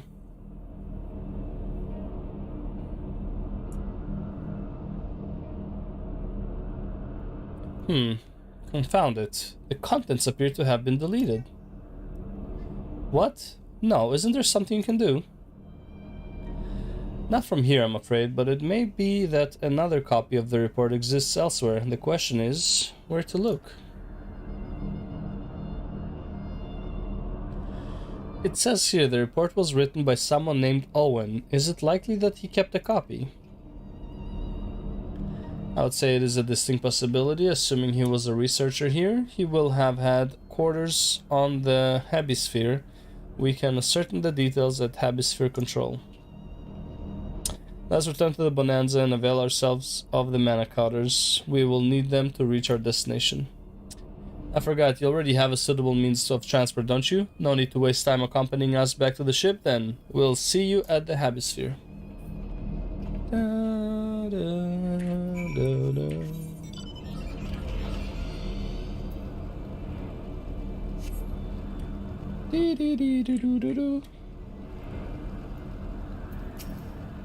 An owl bear.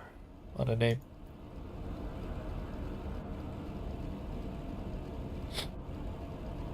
Floating fucking fortress along with an island.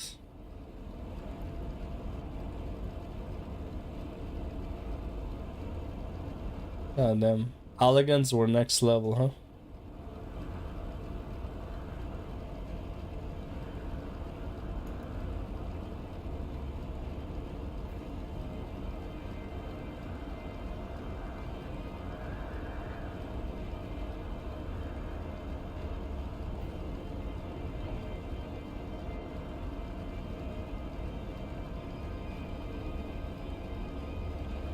the hell am I going?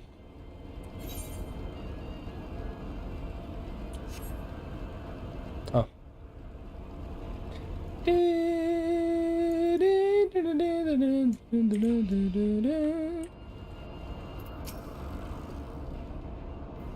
If the late Owen did indeed have a chamber here, this node will be able to tell us its number.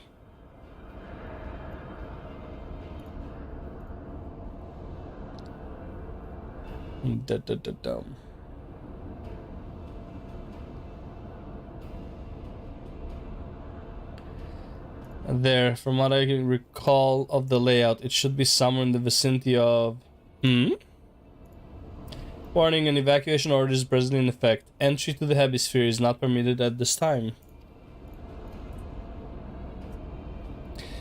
Well, again, in all likelihood, the order would have been imposed during the 4th Umbral Calamity, and I doubt it will be lifted in the near future. Bzz, energy level critical. Returning to base for recharging. Well, surely there must be some other way to gain access. Force, for example? Maybe we resort to that. I have an idea. Were we to send a surge of energy through yonder control mechanism, it should prompt the system to restart, releasing the locks.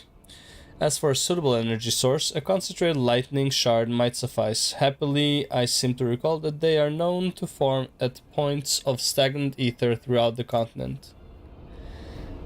You seem to recall? Are you honestly telling me that was in the records too? Yo.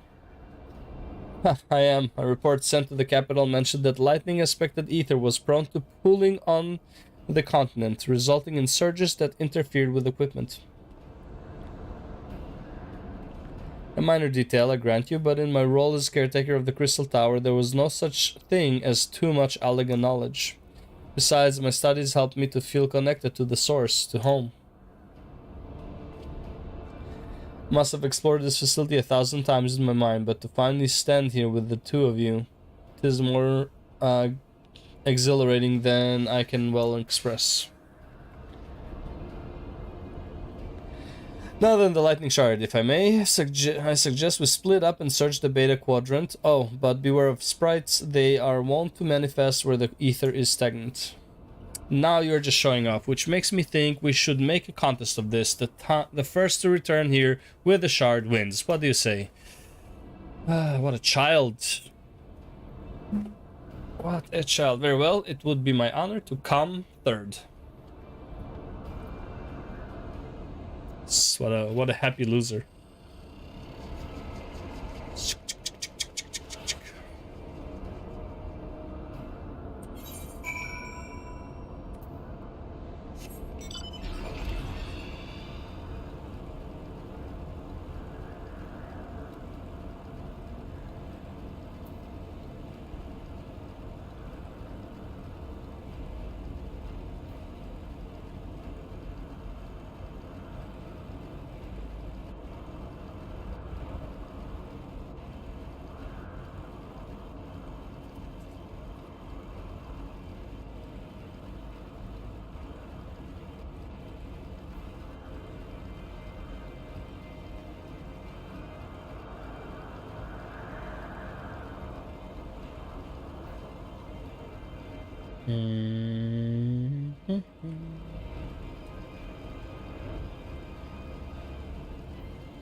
Oh.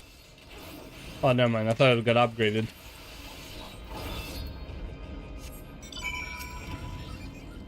Thought my AoE got upgraded already. I guess upgrades later.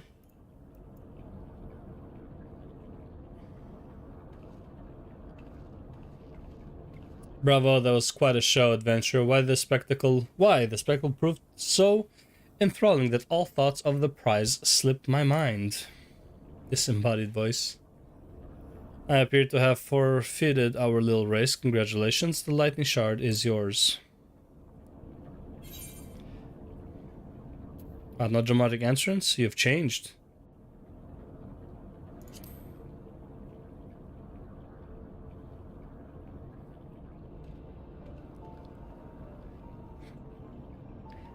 You remember that? In my defense, I was caught up in the moment. It isn't every day you meet an honest-to-God hero after all.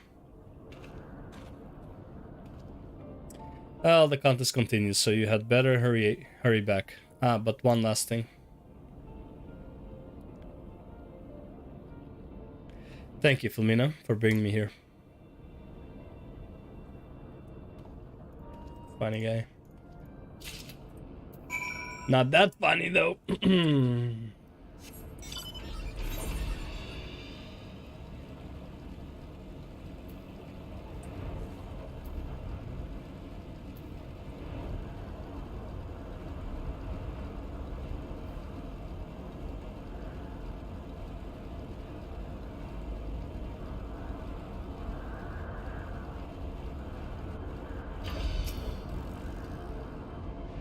Here's Alze had no luck, so victory is yours. Congratulations. Now then, may I have the shard?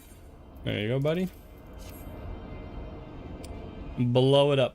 Blow it all up. What is it that makes you so much better at finding things? What do you have that I don't?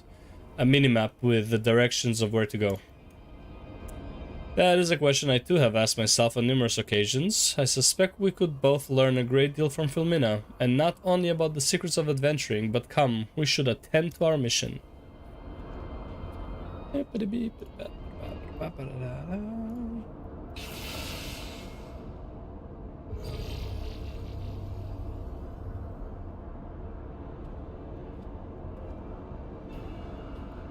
Excellent, the system responded exactly as intended. We now have access to the hemisphere. Only one obstacle remains: the security systems within. Should they be triggered, they could make life rather difficult for us. In light of which, pray leave the rest to me. If I am right, my royal blood should allow me to venture in unmolested. Assuming this place works like the Crystal Tower, yes, but if it doesn't, you'll be on your own. I want you to promise us that you'll get out of the first sign of trouble. I promise. Wish me luck.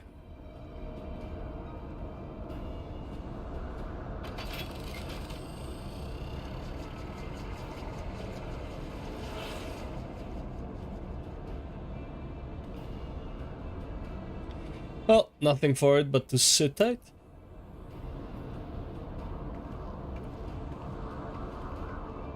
Let's wait. I guess we wait.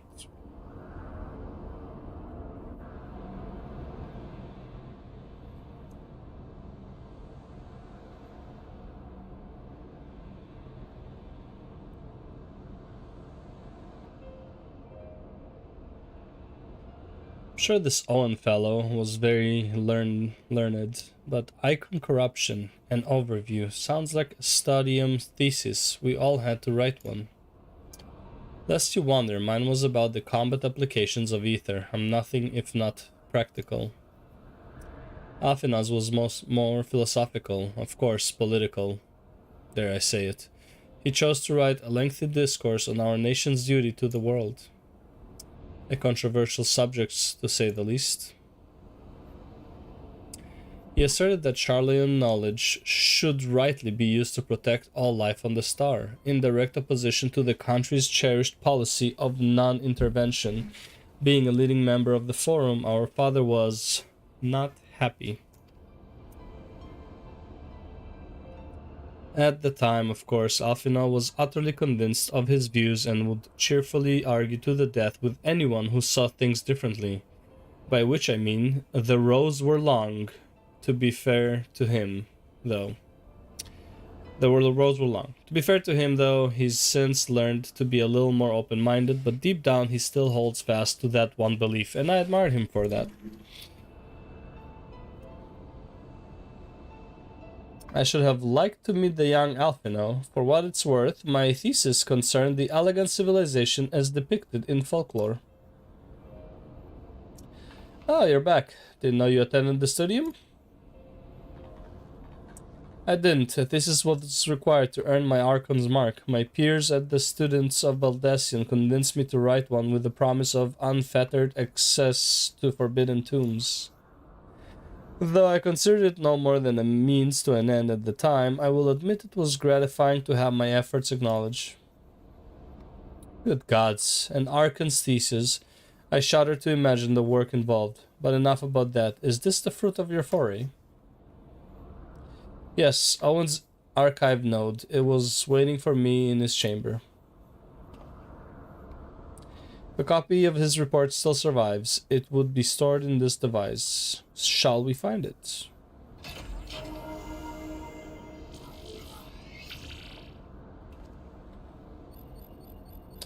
Initializing, scanning for registered users.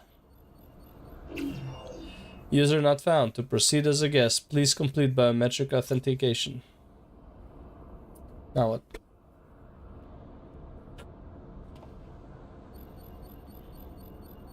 Verifying. Beep bop boop. Authentication complete. Guest identified as member of the royal family. I am at your most humble service, Your Highness. Your Highness. Never cease to amuse me. It is but a pity the effect will not last forever. Doga and Une said as much when they granted me this gift, but until such time as it fades, I shall use it gratefully. Search archive for icon corruption. Beep. Searching. Bloop. One item found. Icon corruption and overview. The report is logged by the author. Please state password. Well, go on then, Your Highness. Tell the nice node the password. Yes. Do it. Right. Let's see.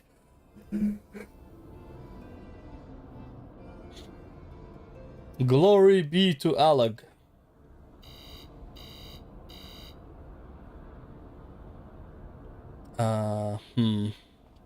Long live Emperor Zande.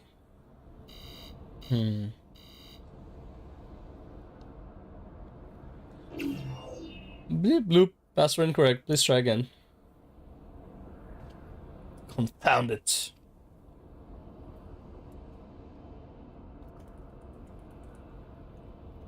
Come now. Passwords are invariably short and simple. For instance, password.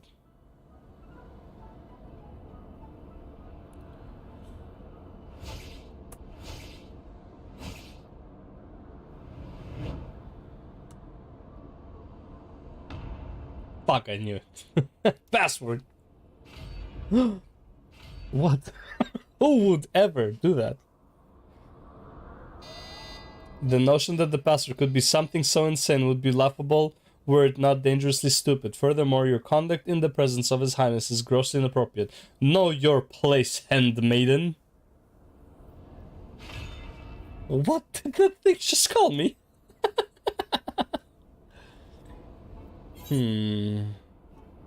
Wild Rose.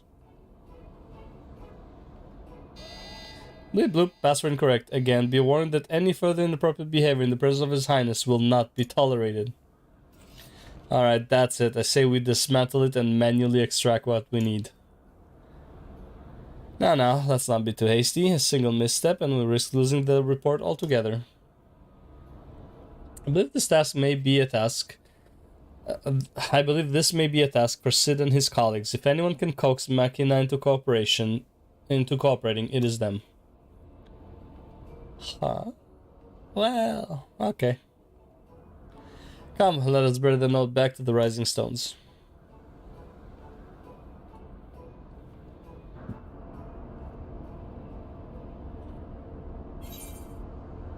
Money!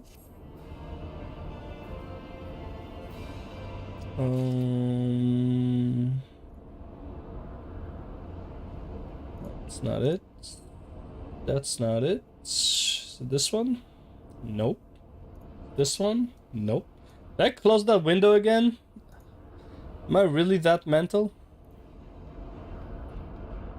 Oh no, there it is. Jesus Christ. I am in 5.4. Futures are written. Reviving the legacy. Okay, there it is. Matoya's relics. Oh, okay. Wow, we're going to Matoya relic fast, huh?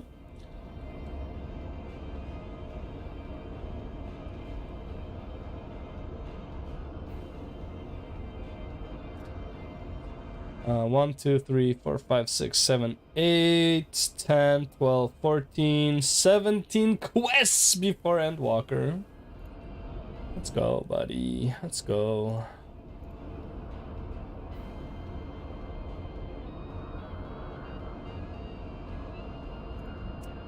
Alright.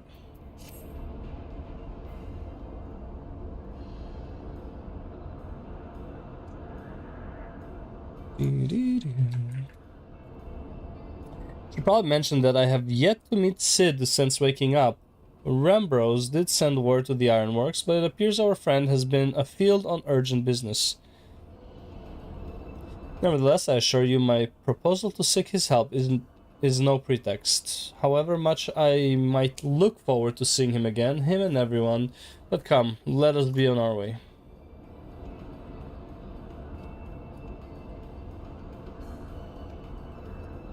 Beep beep boop boop.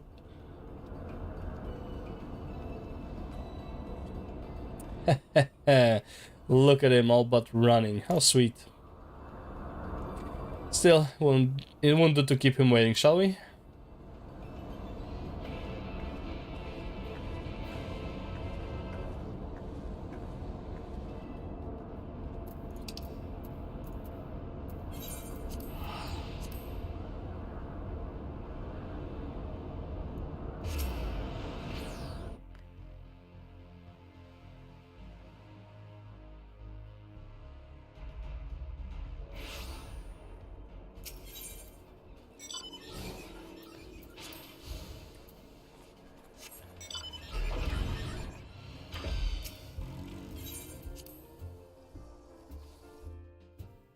Let's take the caffeine pill. Because gonna hit the gym in like 30 minutes, probably. And it's cardio, so definitely some fake energy. Also need find an audiobook to listen to. Well, maybe I'll just watch a video on YouTube. Wonderful news, Lumina. Tataru contacted Sid on our behalf, and he is on his way here even as we speak.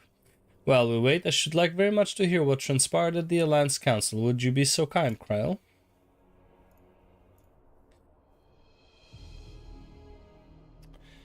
As you know, as I know, the meeting was convened to discuss how best to respond to recent events in Garlemald. According to intelligence from our Dolmen allies, the War of Succession rages on, and the Empire remains without a leader. Amidst the chaos, the Imperial legions in the provinces have begun to move independently to of the motherland. Of greater concern to us is the Third, a legion aligned with Lord Nerva. Which one was Nerva? It appears they have received substantial financial backing from House Brutus.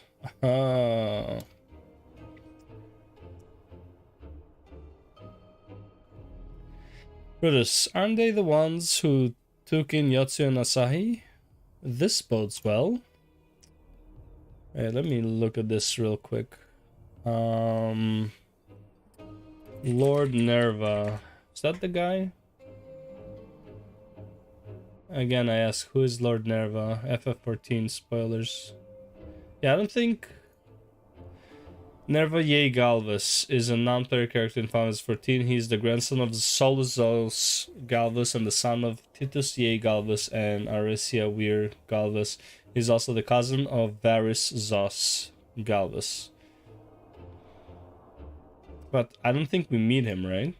Nerva? I don't think we see him ever in FF14. This is not him, is it? Yeah, that's Valenvaro.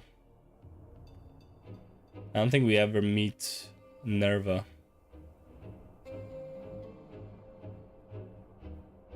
Yeah, it doesn't look like it. At least I don't remember. Xenos' movements, meanwhile, remain shrouded in mystery. We're hoping that the Thancred and Urianger will be able to shed some light on his activities when they return. Until such time as they do, the Allied leaders feel it would be unwise to interfere in the conflict, and so, thanks in part to the Imperial withdrawal from Gimlet, they have decided to turn their attention to the primal problem once more. Working with friendly factions amongst the Beast Tribes, they hope to reopen dialogue and explore new avenues for peace. Given the timing, I suspect they wish to put their respective houses in order ahead of a decisive clash with the Empire. Whatever their intent, this is not a problem easily solved. The Luminsons in particular struggle in their effort, and Alfino and Y'shtola have been called upon to aid them. So long as we are dealing with the Tempered, I'm afraid no amount of dialogue will avail us. But if we can develop a treatment for tempering, then anything is possible. Which is why we must succeed. Yep. And on that cheery note, why not make yourselves comfortable in Dawn's respite? I'll show Sid in as soon as he arrives.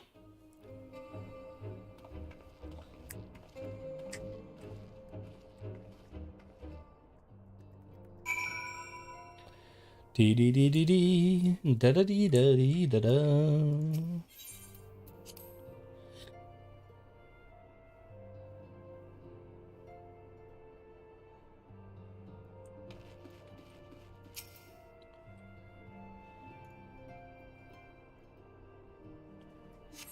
Reviving the legacy. Owen.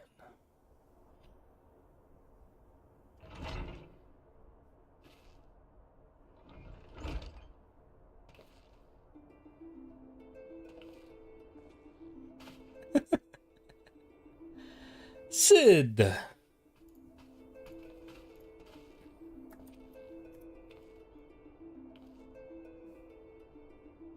Forgive us for not coming to see you sooner, my friend. As you may have heard, we have had our hands full.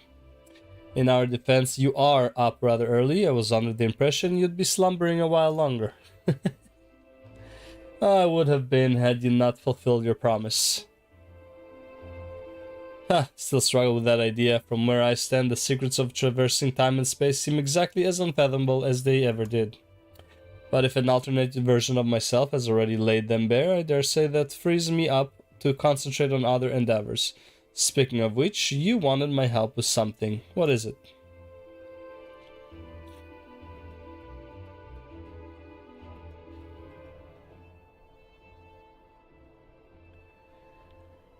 Well, a treatment for tempering. For the next step, you need to find the password for this Allegan's report. Just so, with nary a clue to guide us, we could be here forever and still not guess correctly, and thus we turn to you. Well, I'd love to say that we could help you, so I will. Once suitably configured, a Magitech terminal should make short work of identifying the password. I knew I could rely on you. Now, anticipating that it might be of use, I took the liberty of borrowing a tombstone from Rembros. It contains an Allegan dictionary.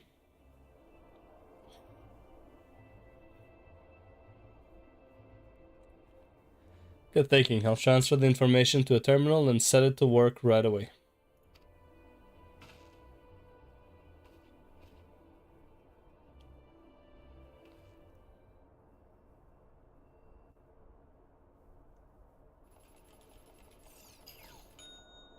Bing! Withdrew some money. Looks like it's finished. Let's see. Freedom. The password is freedom.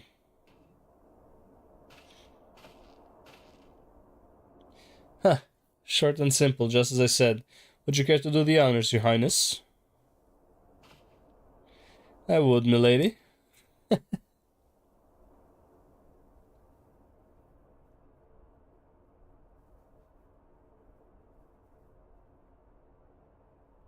Freedom. Now open the report entitled Iconic Corruption and Overview. Password freedom. Password accepted. Bloop. Opening report.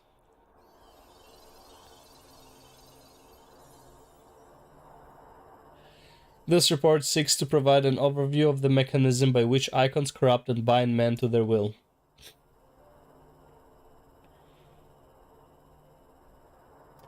The phenomenon we call corruption refers to the alteration of the ether of the soul.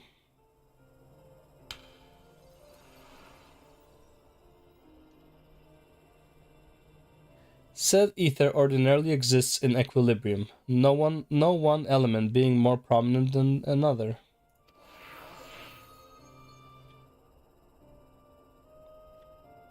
But when the subject is exposed to the ether of an icon, this changes, their soul taking on the properties of the entity in question.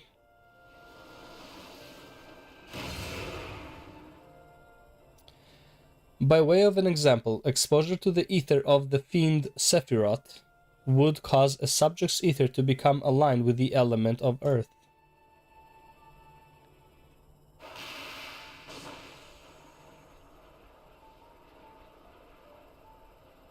As a consequence, the subject would attain heightened affinity with earth-aspected magics, as well as preternatural levels of endurance. Repeated exposure would further enhance these traits, ultimately altering the subject's very flesh. And that's how you would turn. Yeah, okay, makes sense.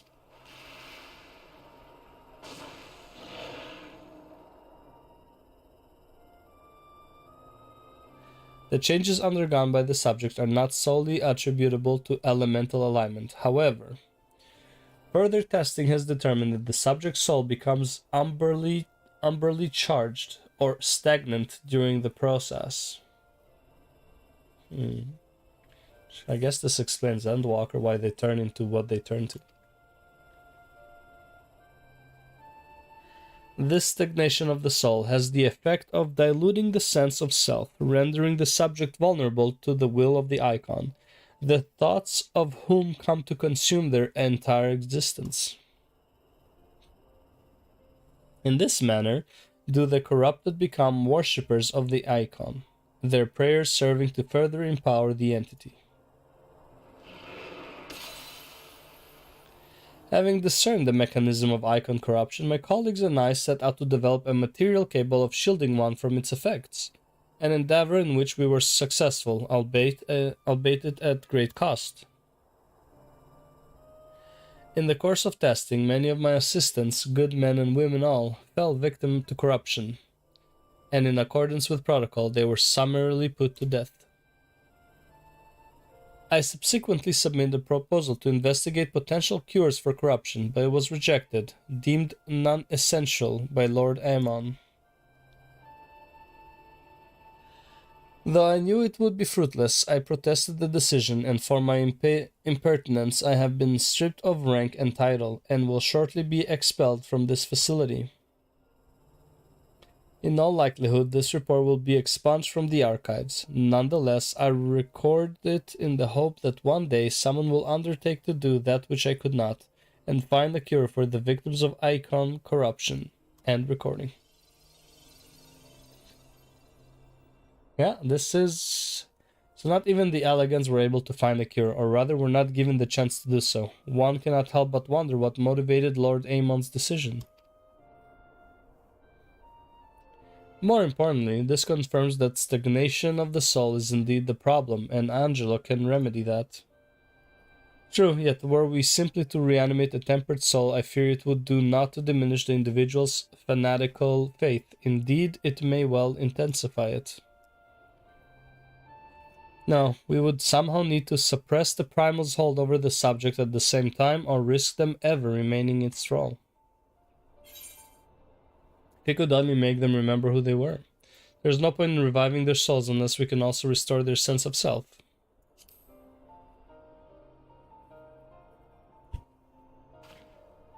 But of course, memory transference. The process has the effect of compartmentalizing memories, severing them into manageable bundles, if you will. By adapting the technique, it may be possible to achieve selective reanimation, that is, limit the effects to only those memories that existed prior to tempering. Through thus restoring the sense of self, we could theoretically drown out the incitements of false faith which had come to dominate the individual's thoughts. I see, the theory seems sound, and our experience treating the light corrupted would help us to identify suitable memories for reanimation. But are you confident you can adapt memory transference as required? I seem to recall your attempts to do so while trying to bring us home culminated in literal bloodletting. They did, you're right. Despite my best efforts, I could not recreate the mechanism, and I concede that the rather clumsy compromise I reached would not provide the basis for a cure. Then perhaps it's better that we consider another approach. Your doubts are understandable, but this time I believe we have reason to be confident. You see, notes such as this were built with the ability to simulate magics, which leads me to believe that it may be capable of performing simulations of the transference technique. If so, we would be able to conduct years' worth of tests within the space of a few days. In theory, it would be no different from how we identified the password. But it'll take more calculating power. A lot more. I honestly couldn't say whether our equipment would be up to the task. Tell me, Sid, why do you suppose Owen locked his report behind a password? To keep it from prying eyes, of course, why else? No, but then he would delete it. Wait, a password that could be guessed by anyone with leisure and a dictionary wouldn't keep it from a person minded to look. No, he wanted his report to be seen by those who strive for freedom. Not unlike the members of a certain distinguished engineering collective. I believe their motto was freedom through technology or some such. You too. Round up as many Magitech terminals as you can find and bring them to the workshop. Right away, Chief.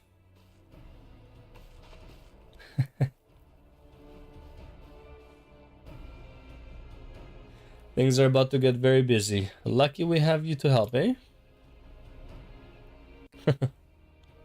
Smart. Right. While Grahatia and I configure the terminals, I want the rest of you to procure supplies. Namely, ceruleum to fuel the terminals and ice shards to keep them cool. The more we have of both, the better. Leave the ice shards to me. I'll round up some adventurers and go on a gathering spree. In that case, I'll trust Filmina and Alize with the ceruleum. Here's a promissory note for each of you.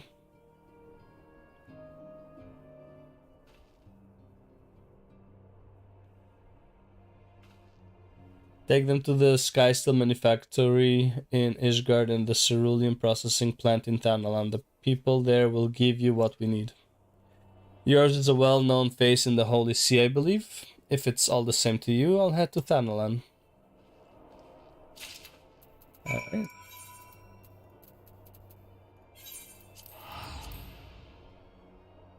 I'll finish this quest and I'll head to the gym. So it's the last quest for the day. Reviving the legacy. Yep.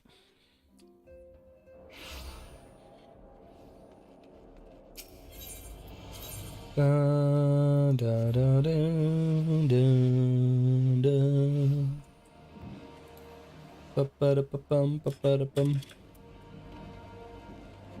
So Ammon didn't want him to find a cure for corruption, so I'm assuming Ammon already was Fandaniel at that time, and the goal was still the same.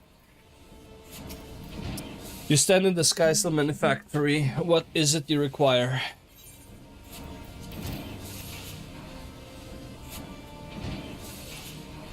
So you're after ceruleum. In that case, please present the note to our engineer at the airship landing. He shall be glad to assist you.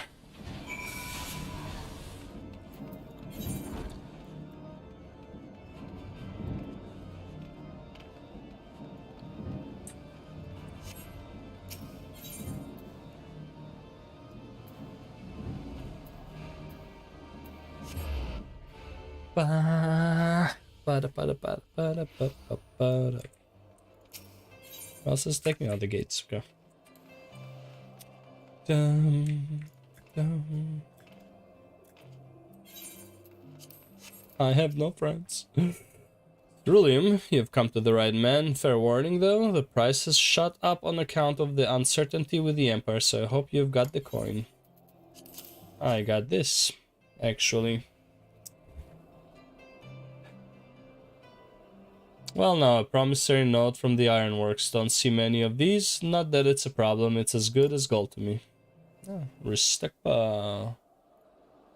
We respect the Ironworks here, huh?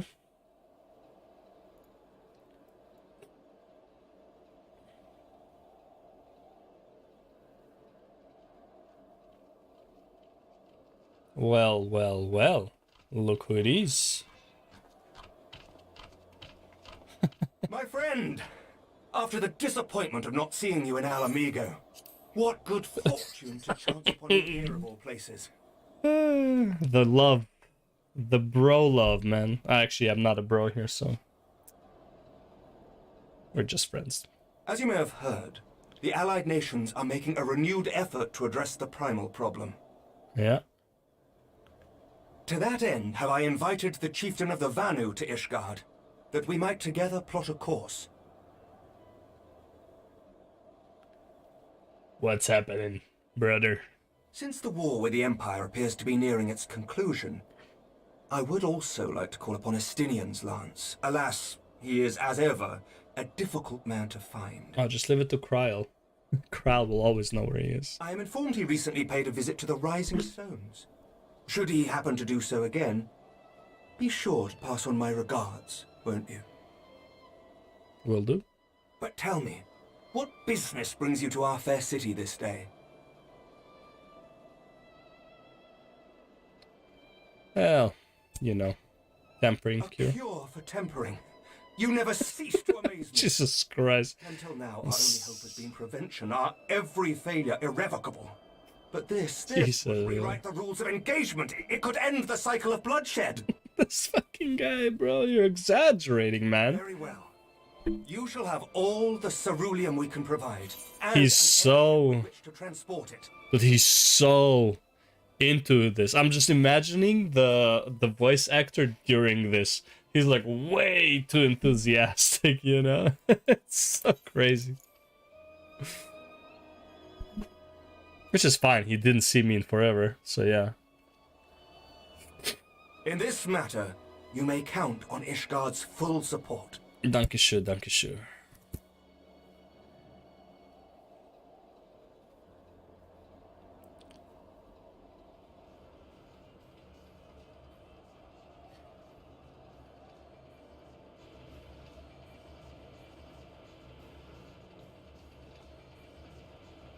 Ceruleum. Cheers.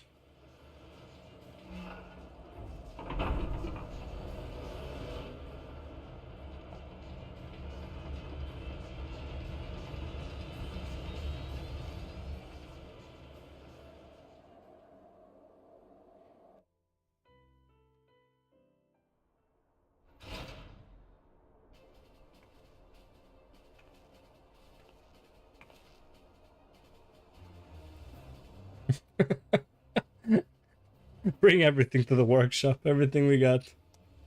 There's Nero. God damn. Literally everything. Bunch of ether, bunch of ceruleum, bunch of computers, supposedly. Bunch of random shit that doesn't even make sense what they are, but whatever. It's water cooling, that's what it is. Those are water cooling. What's wrong with you, Alize? Oh, just sleeping? Oh, who would have thought ceruleum weighed so much? Serves me right for being stubborn, I suppose. I should have just done what you did and accepted help. Yeah, seriously, grow up. Stop being a spoiled brat. Well, not spoiled, just Good a work, you brat. two. This is all we asked for and more. Quite a lot more now that I look at it.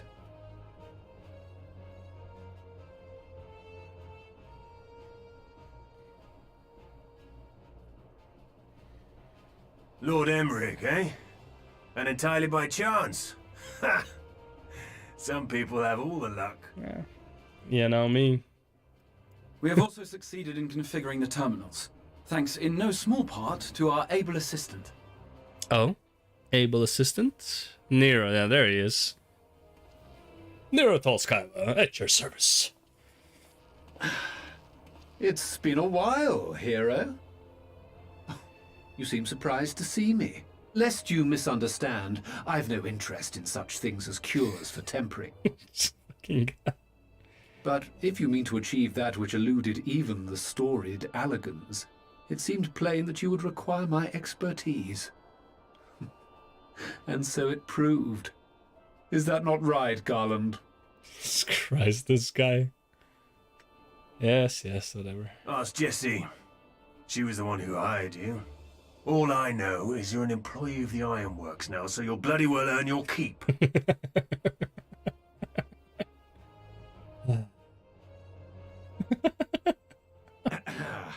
That wasn't the only reason I agreed to cooperate. I'm reliably informed that Garland and I are destined to unravel the secrets of travel, not only across dimensions, but through time. Wow. Good luck with that. The lion's share of the credit lies with me. 9 parts to Garland's 1. And this research will be a stepping stone to that illustrious achievement. Very well then. I'll do 1/10 of the work. Just the part that's beyond you. Shots fired. Whatever you say, Garland. Shots fired. Right. If everyone's ready, let's begin. Let's do it.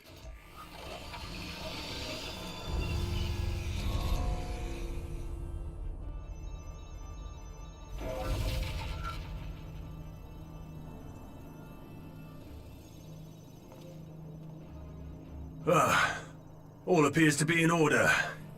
Now, we just have to wait for it to find us our magic.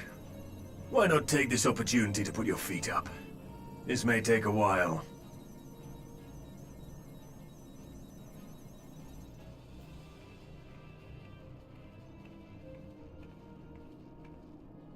Thought it was supposed to calculate over a few days. But hey, fuck it.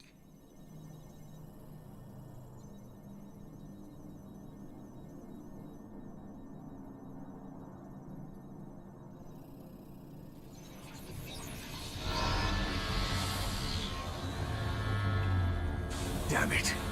It's overloading. Clearly not more than needed. Chief! She won't last much longer! We'll have to shut it down. Wait!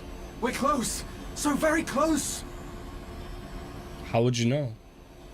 Oh! Yeah.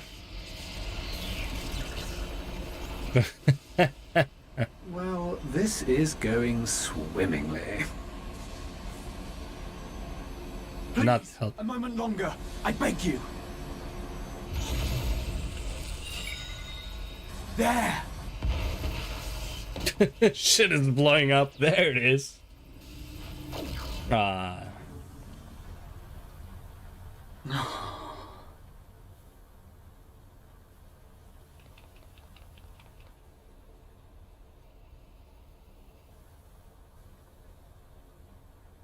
I was able to memorize the magic before it faded. It still needs to be put to the proof, but I believe we have our cure.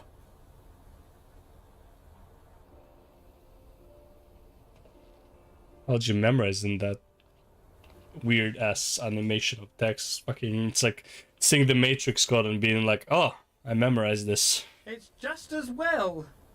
She'll never run again. It's like, I don't know why it was worth risking it. I'm sorry. Was worth risking it though? Like, if you shut it off.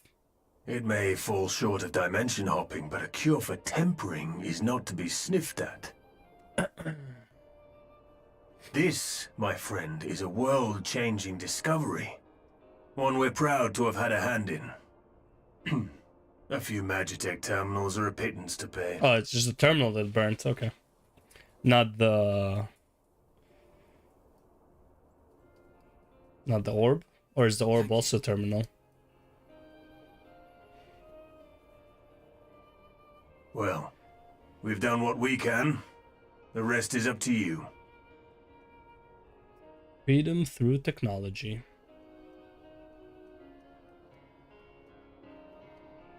Freedom of the soul through technology, I mean. Complete.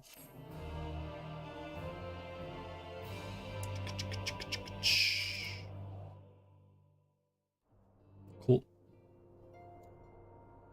Alright, that's it for today. We gotta hit the gym. Yeah, the gym. Let me just put it in the correct folder. Here it is. Why does it automatically make the images so small? I don't get it. It's kind of annoying if you ask me. Very annoying, yeah. Alright, and then, yeah, I'll put these for uploads. And yeah, alright, cool. Anyways, that's it for the stream. Thank you for watching. It's been a shorter one today, but it is what it is. Tomorrow, it's going to be a decently long one because I'm going to sleep earlier, hit the gym in the morning again. And 8 or 9 a.m. we should be on tomorrow. And then Monday, we're also home because it's a long weekend. So we're going to stream on Monday too. Honestly, it's going to be a good weekend. We're going to start Endwalker most likely. And yeah. That will be it. Thanks for watching, and I'll see you in the next one. Peace out.